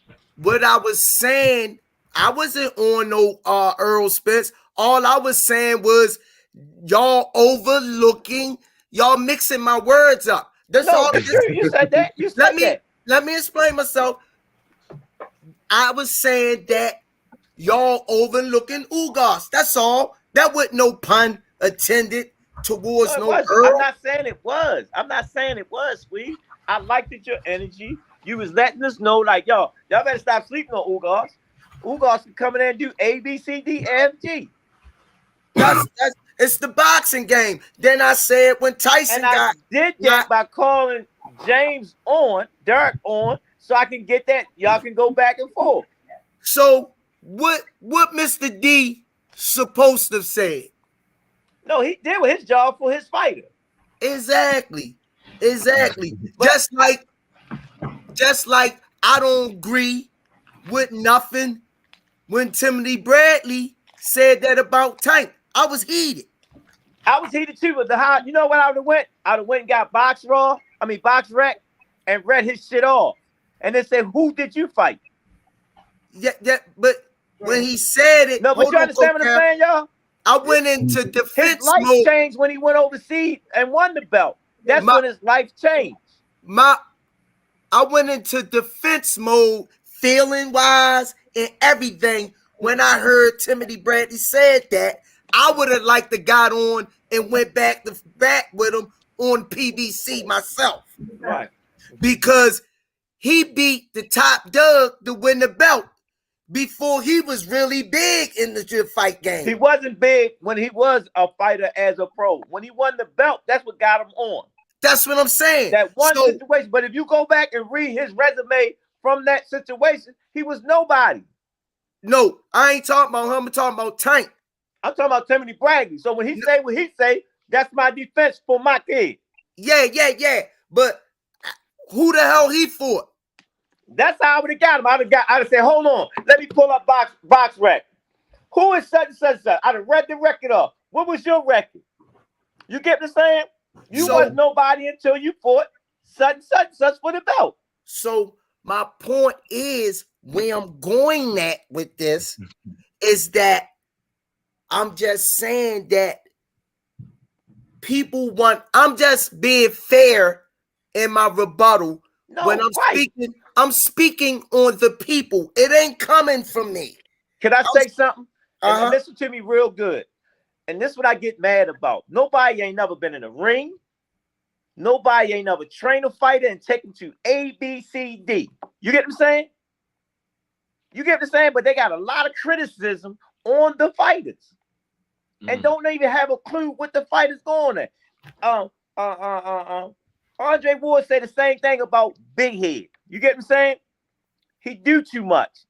But he forget where he came from as a fighter. He see the struggle that the fighters go through. But you got all these analysts and all that don't even never pick up a glove, got hit in the face, don't even have a clue. In my Roger Mayweather's voice. Hey, Coach Cal. And that's the stuff that pissed me off. You get what I'm saying? Especially when you get that. Because in the real situation, when it comes that type of grittiness and getting in somebody's shit, you get what I'm saying? It's real. And some of them don't even have the balls to be real about it. I get that. But I'm just saying, this is what makes the sport go round. People with different various opinions. We know a lot of them don't know nothing about boxing, in the words of Roger Mayweather. We know that, but it's social media.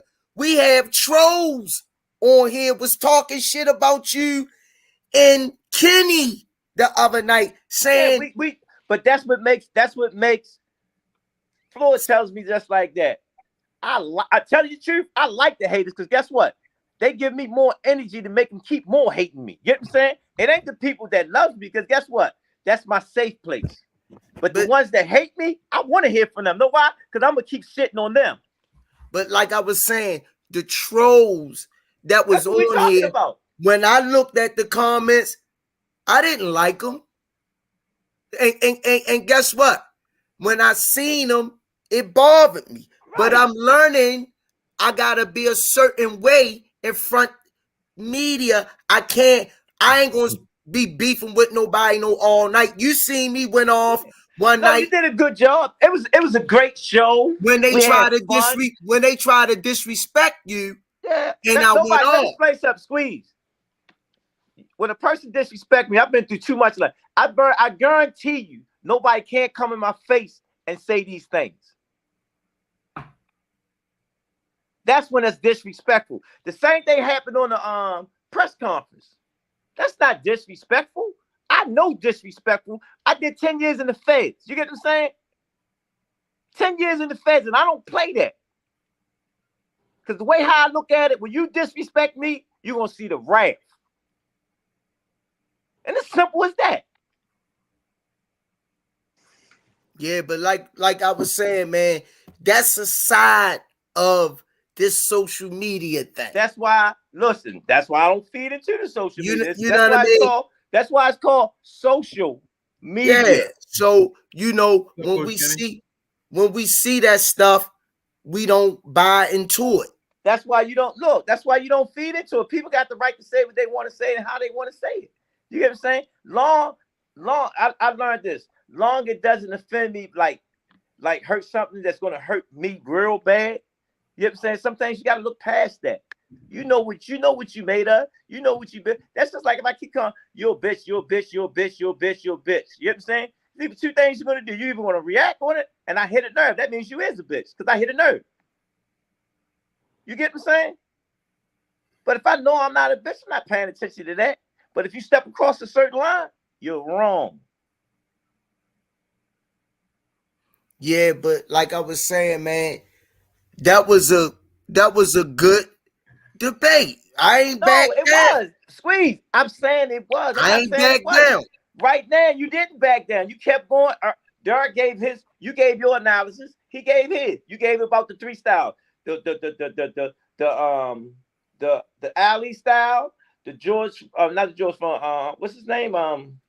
Joe Frazier style. You get what I'm saying? And the Sugar Ray Leonard style. They the style. Style make fights, but actually, it's just a phrase. It's just a word to make people understand something. And he came back with the 5 style. So what style that Earl is going to fight for Ugas? It's not known what style because we haven't seen the fight yet. But when he was trying to say all them different styles that he fought, 5 of them with no losses, get what I'm saying? That's what he meant with it. With no losses, his style is winning. Then when you get 2 undefeated fighters with different styles, we'll see whose style is the best style.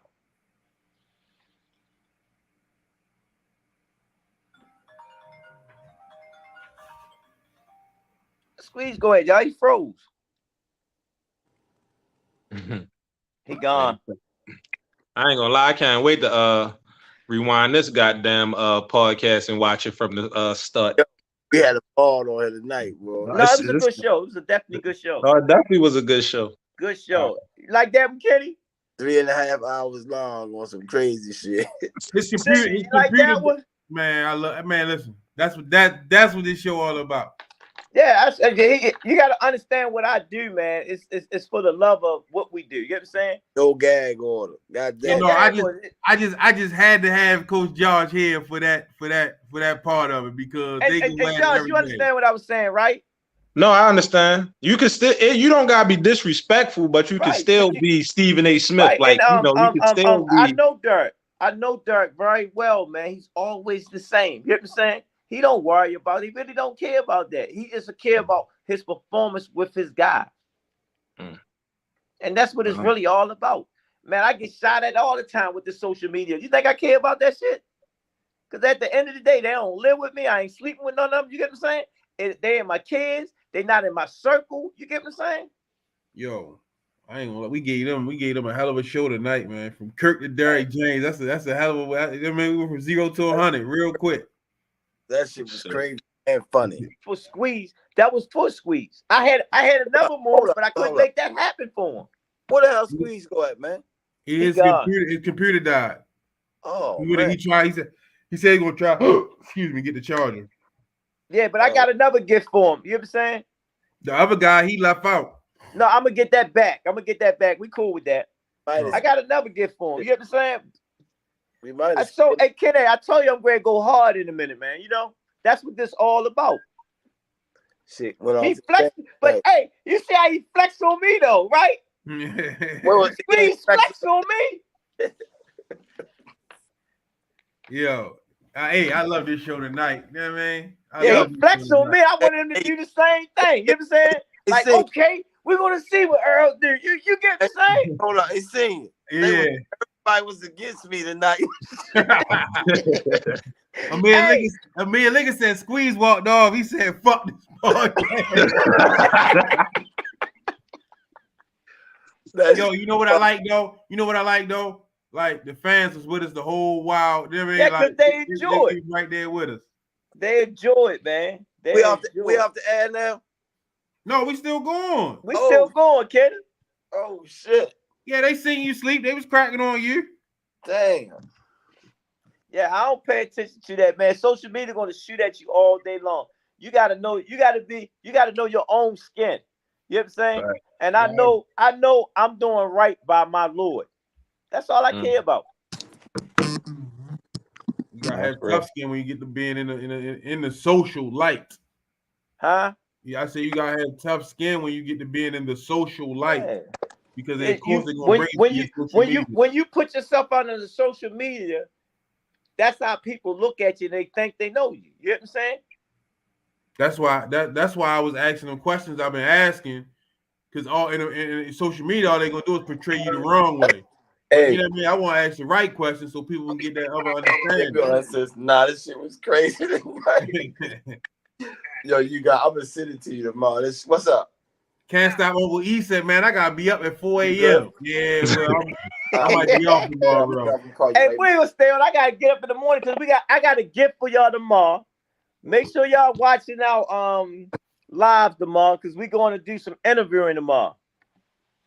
It's gonna be on yours or mine's, Kenny, and AJ's. All right.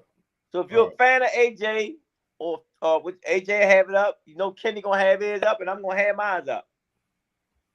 Man, listen, y'all made my night tonight. I ain't even gonna lie. Like that was a funny. Hey, Coach Yard. Yes, sir. Make sure you watch the first part of the show so you can see my man Kurt, yo.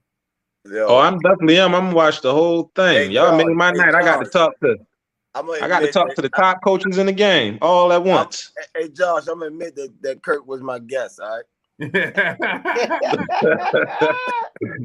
Yo, Josh, he had me all pumped up for who was bringing in, right?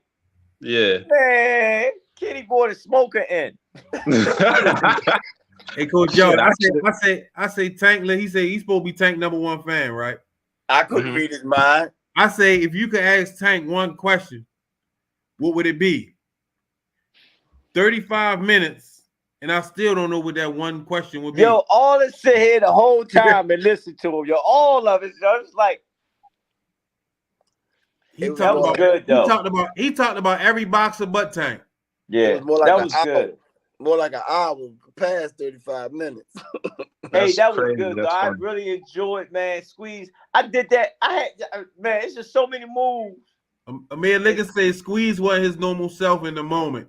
The authenticity was missing. That's what made him good at what he did. Ooh. The fans ain't gonna lie. I wasn't lying to what I was saying to him. Yo, Pitbull curled out on DJ Showcase said keep the same energy tomorrow, Coach Calvin. So you know, like when you come out and you set the bar, you can't come back. You can't come back with no bull crap. You got, you know what I mean? You gotta keep raising the bar. The first Pitbull to ever curl out on me. I'm selling that motherfucker tomorrow.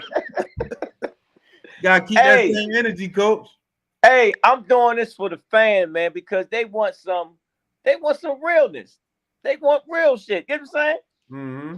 You know, I'm having fun, man. Look, we in camp, nothing to do. And this is my pastime right here. No, they definitely listen. The fans definitely been tuning in. Yeah, this is my pastime. They're gonna love this one right here. And I appreciate my man Derrick coming on, man. That was big. And that's what I was trying to tell y'all. I didn't just meet these guys in the pro. I met these guys in the amateurs. I met all of them in my amateur career. That's why I speak so much about the kids going certain places, because they get to see certain things. But the great thing about all this, when you see them make it to the level where they at. And then see, Derrick kept saying the same thing I said. It's a whole bunch of fighters out here. Are they really getting it? Mm-hmm. Yeah, he taught me something today. There's only 5 fighters in the sport. I tell y'all that all the time. And you hear me all the time say, yo, it's about the what, y'all? Business. Mm-hmm. Right. It's about the business. All right, so y'all ready to get off here? Yeah, I'm ready to go. All right. No, I'm just asking because I want to end it with a question. Go ahead. How you been? I want to ask you and Coach Kenny the same thing. When did you realize, at what point did you realize Tank was going to be the one? it's never the thing I realized that Tank was gonna. It's the hustle. See, with me and Tank caught me when I first came home. You get what I'm saying? So his mentality and my mentality, he caught me when I was first coming back out of the South because it was a grind. It was a push. And that was the energy Tank had. Tank was always going to be Tank, but he had the same grind I had when I was in that world. You with me? Mm-hmm. It wasn't the thing that he was one. I had another kid named Ramon. I had another kid named Angelo. Angelo was a beast, wasn't he, Kenny? Yeah. He fought Danny Garcia and Terrence Crawford. When Terrence Crawford and Danny see me, they said, "Yo, where that kid that I fought in the Arizona?" I said, "Y'all champions. He's 6 feet under." I keep it real. We had fighters couldn't make it to that level, right, Kenny? Whole Am I bunch right or wrong, Kenny? was That a made bunch it to that level, but they went somewhere else. Yeah. Tank hold it fast. That's the whole thing. He hold fast. If you listen to his interviews, he said, "If I'm going to win, I'm going to win with my same team. That I'm going to win with my same team. I'm going to lose with my same team." And you had a lot of people that came at Tank to try to pull him from us, but Tank was that loyal, the one that's loyal. You know, he ain't fall for the bullshit. And people it wasn't the thing. You don't know who's going to be the one. They still trying to pull him from us, you know? Yeah, you don't know who's going to be the one. It's the one that believes in what you're giving them to him, that believe the vision. But man, you know how many great fighters I had in my hands? Look, Teresa Douglas. You see how she fight? She'd have stayed fast right now. She'd have been right beside Tank right now. She'd been world champion right now. Right now. Tell him, Kenny, I trust in what I do. Indeed. I trust in what I do. And I watch. I can, if they sit back and look at all the fights that they won, all the fights that me and Kenny, Coach Matt, give a saying, because they was the one always with me, and all the wins we had with the ones that hold it fast, man, I don't know how many wins I had. Tank, sit back and watch and stay focused. Every kid got the same privileges that any other kid that's in here doing it. It's just we didn't teach. I mean, we didn't treat Tank no different. Tank showed up first every day. Every day I get to the gym, he laying on the goddamn cardboard in front of the gym. And the same way he trained Tank, he trained some of them just fell off. Man, I used to make Rize run from Cherry Hill to the gym. Truck stuck with the plan. And they went, him and Tank got the most national wins out of the gym because they showed up every fucking day. Ramon Manley was my first national champion. And I had other guys that were state winners, regional winners.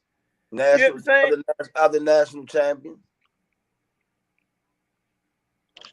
That's one thing I learned about coming to the gym, or just like even being like a coach for the gym. Like, it's a lot of talented fighters or good fighters, but it's consistency. If you don't come to that gym every day, or you don't work out when you home, you're gonna be behind. I don't care how good you is, because somebody always out there working harder than you. And the way I see them little kids work 5 days a week. My son, he's starting to, he's seeing it. He actually seeing what's going on. Let me explain something to you. I don't sit there and say they're going to be the one, because know why I say that? Because I have seen kids that I thought was going to be the one. Guess what happened to them?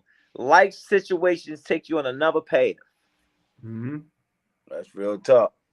That's real. So I don't get into this kid gonna be the one. This kid is very talented. I had a kid. I got a kid right now that's very talented. He ain't in the gym. John Wick. Yeah. I know he would be a world champion. Yeah, definitely. Yeah.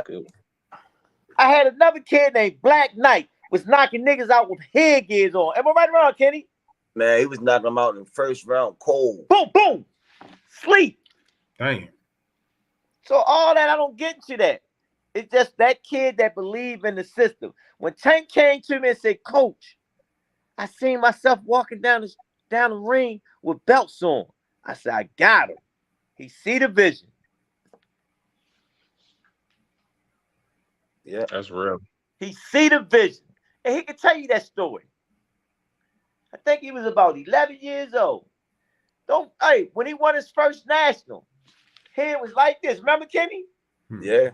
I said, yo, that same kid gonna meet you at the top at the end. We made it all the way back to the finals. Guess who we seen? That same kid that he beat the first time. Knowing he wasn't doing what he's supposed to do. Everything we do in life is lessons. Either good or bad. They lessons. Real tough. I tell Tank all the time, thank you for saving me. Don't tell me thank me. I'm thanking you. We thanking each other. A friend of mine told me, they say, man, Tank life is so twined together. It's like, you know, and I'm not twined just with like, okay, let me give you a prime example. Malik Hawkins, when he talked about how he won his nationals, he got to say something about Kenny and me. When he talk about his fight, he got to talk about me and Kenny. But when he talk about his losses, you get it? Mm-hmm. That's it's real. The storyline behind everything. When Josh talk about how he started training, Josh, you got to ain't I'm in your story, Josh? Yes, sir. Senior, ain't I'm in your story? Definitely. Kenny, can't you write my story? Right from the beginning to the end. You get it? Mm-hmm. That's the twine. We're in these kids' lives for a reason. And I tell them all the time, if it ain't about the kid, enhancing the kid and anything that kid want, and you see the talent and you don't want, you're not with it about the kid, don't come around me with that. And since y'all been knowing me, I said, yo, I don't want to hear it. Let's make it happen. No, that's real. Cause I like even me doing all this coaching, you don't realize how important stuff is until like we taught Juice and Bryce how to spell their last name today. So at the end of practice, I asked them how y'all spell your last name, and they both was on and they got it.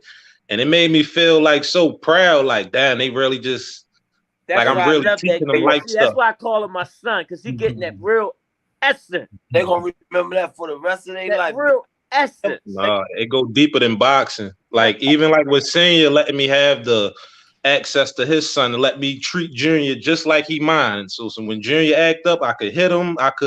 And Senior never say nothing because he know I'm doing it for like he know we all want the best for him. Like so it's just like I always thank you, Senior, Kenny. I just appreciate y'all changing my life because y'all don't even realize like the just me. Calvin saying I'm gonna make you a coach, and me actually being a coach now. So when kids say, "Hey, Coach Josh," it's still weird to me. Like I still laugh to myself. Like I can't even believe I'm a coach. Or when I see myself doing the mitts, I used to see y'all do that stuff and be like, "There's no way in hell I'll be able to ever do that."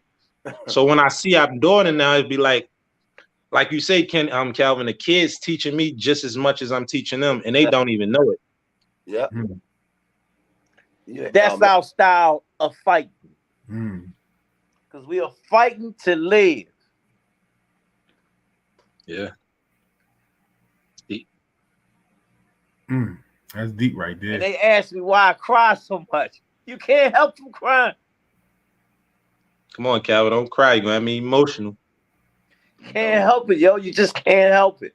Don't you? Because everybody don't understand my life. You get what I'm saying? But the people that do really, really, really know me, they look at me and say, yo, I'm proud of you. Even when you go back, when you was talking about like respect and disrespect earlier, I like with even Earl coach was saying, like, you never disrespect a person who could put you in position or change your life.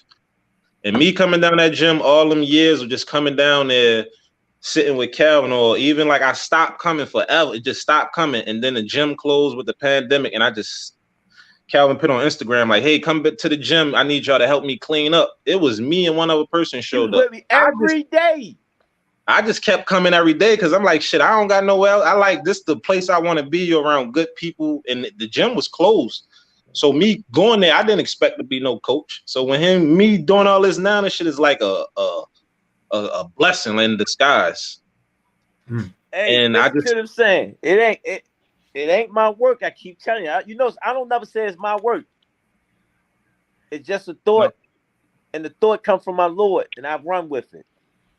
No, so even when I remember when I called you and you was in training camp out in Vegas where y'all was fighting over the summer, you was y'all was getting ready for I think Leo or Mario. Yeah, and y'all was in Vegas. And I remember I called you, you was like, I was like, damn, Calvin, I wish I was in Vegas. And you was like, you gonna be there. You was like, you gonna be here, you gonna be here. But the way I took it, I was like, yeah, I just know I got put in the work. Cause in my mind, I'm thinking shit, I got about 20 years, 10, 12 years, Junior Go Pro or Bryce, whoever. I'm like, so in my mind, I'm thinking Vegas, the marathon. I'm not thinking like I need to just be right here now. I know you got put in the work, a lot of work to get to where you at. Y'all at, and even when y'all at that point, y'all still putting in work in Vegas. And I was sitting there thinking like, yeah, I'm just starting out. And I thought about like when y'all became coaches around that 30, Calvin, when you was telling me you got out of prison or whatever. So I be just sitting here thinking like, yeah, I'm just in it for the long haul now. Like I can't wait to see like Junior can fight in nationals and silver glove. It's coming soon. I know. Blink your eyes, it's here. I know. Kenny used to write it up on the board. I said, Kenny, you crazy. Then when I looked around, I said, yo, you call good money. Years. I never say years. I always say 1,000 days or 3,000 days. Don't never say years. No, that's why I call him the Bible. It's funny. It's crazy because I don't even think of years. Like when you go to that gym every day, it's just like, it just becomes a part of you. It's timeless. It's timeless. Yeah, it is. Timeless, man. See, people don't understand the joy from it, man. They don't get it. They don't get it. You always hear me make this statement. It's bigger than boxing. It's always boxing. It's every day. It's a different story, yo. That should be, you know what I mean? Every day.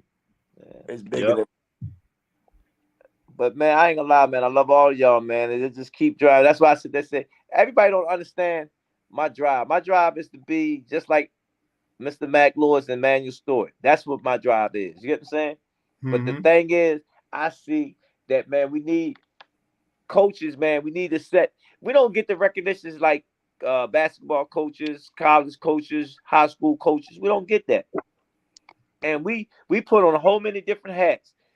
Policemen, social workers, doctors, moms, dads, school teachers, cousins, every damn thing. Going in hostile areas to put out a beef. Yeah. Can you remember them days? Standing in front of the fucking gun 7 o'clock in the morning to save a fucking fighter while he in the bed asleep. Don't even know what the parents don't even know. But we don't get that. We don't get that. We don't get that. We don't get none of that. They don't remember none of that. But one thing I can say about Tank, man, that kid, man, never amazed me, yo. Never amazed me, man. He was listening. But I think he's not listening. He's listening.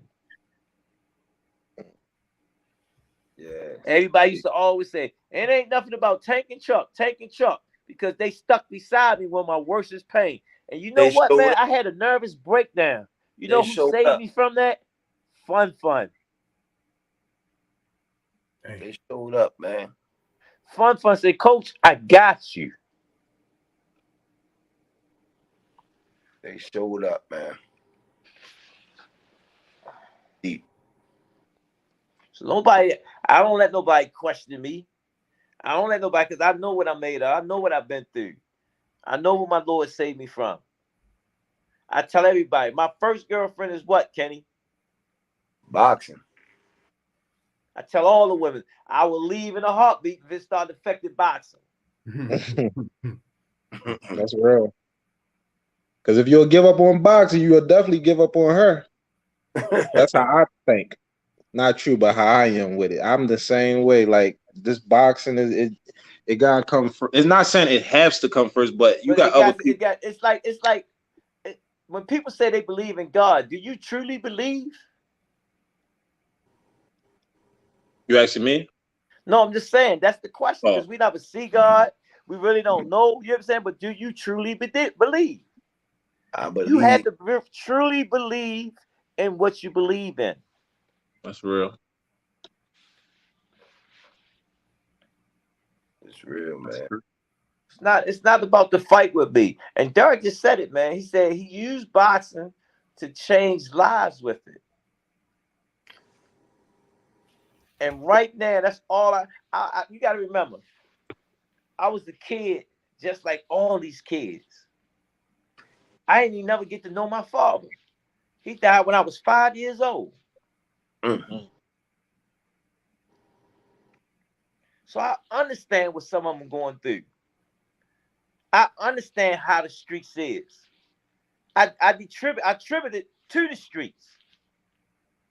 But then I learned something when I went to prison. It's not about the drugs. If we didn't have no drugs here, what these kids gonna do that's doing the drugs? What they gonna do? How it's getting here? Airplanes and boats. United States soil don't grow cocaine. Can't grow cocaine. That's like I got a lot of youngins, man. I can't tell them to stop making no money if I don't have a solution for them to take care of their family. You with me? Mm-hmm. I can't. I don't. So I got to come up. I got to revise a plan. Like if I show you what to do, you got to leave that alone. And that's the real plan, man. That's the real plan.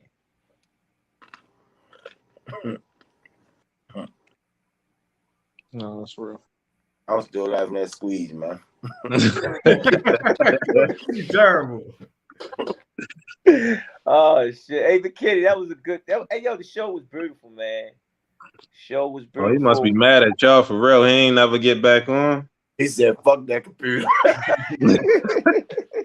I forgot all about Squeeze that fast. He might have pulled the plug. He might have pulled the plug. He beat me up though. He wanted to check it out on me like it was my fault for bringing Derrick on. hey, senior. The fucking gas turned to a nightmare for his ass. That shit was the entertainment. Yo, that was a good show, man. That was a show. Yeah. I sit there. Hey, Kenny, you know I had that phone call earlier today. For real? Remember I sit there and said I talked to Derrick's cousin, right? Yeah. And he was trying to see where I was at because he normally come pick me up, you know. Right. And I said, hold up, let me call such and such and such. And I called him, he said, no problem, boom, bang. Man, I keep forgetting. I got so many numbers, man, that I keep forgetting that they're in my phone. Oh, man. My man Liga said, Squeeze said, I'm the host of the Rize podcast.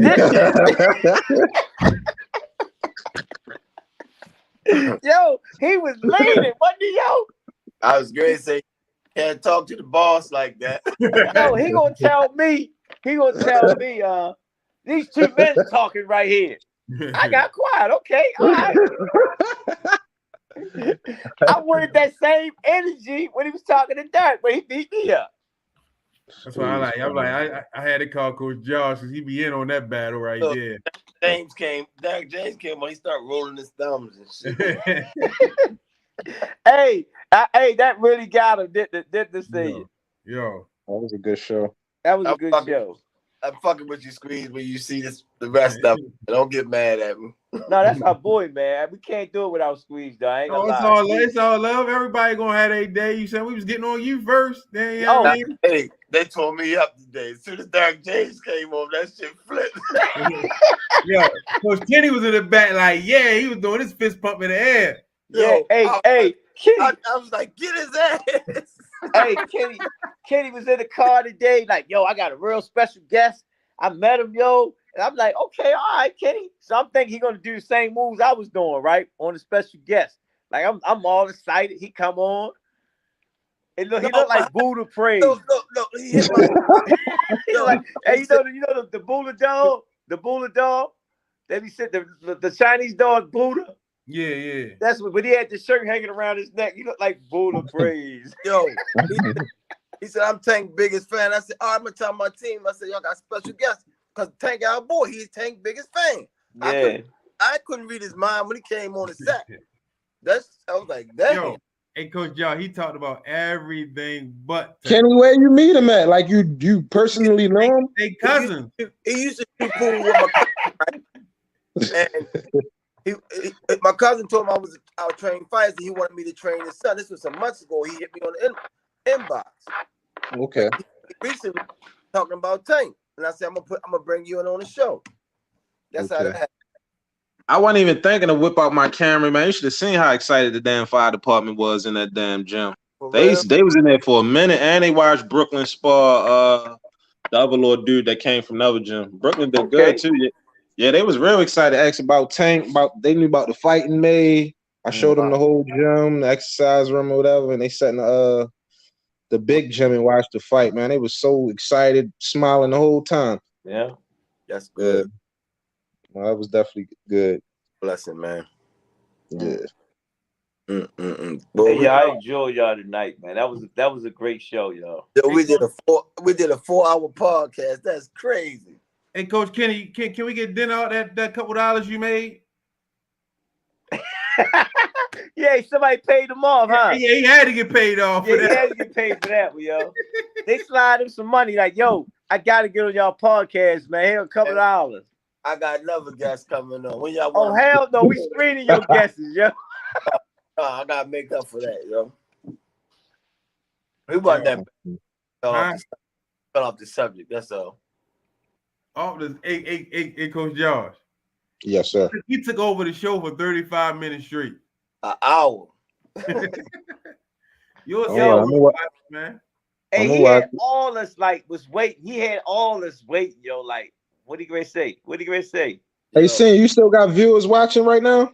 Yeah, they tuning in with us. Hey, y'all is got true fans to stay up for 4 hours and watch. That's when you know this shit had to be entertaining. I'm like, I gotta go back and watch this though. They didn't laugh. They didn't mediated a fight. They didn't got mad. They didn't said fuck the Rize podcast with Coach Kenny and his guests.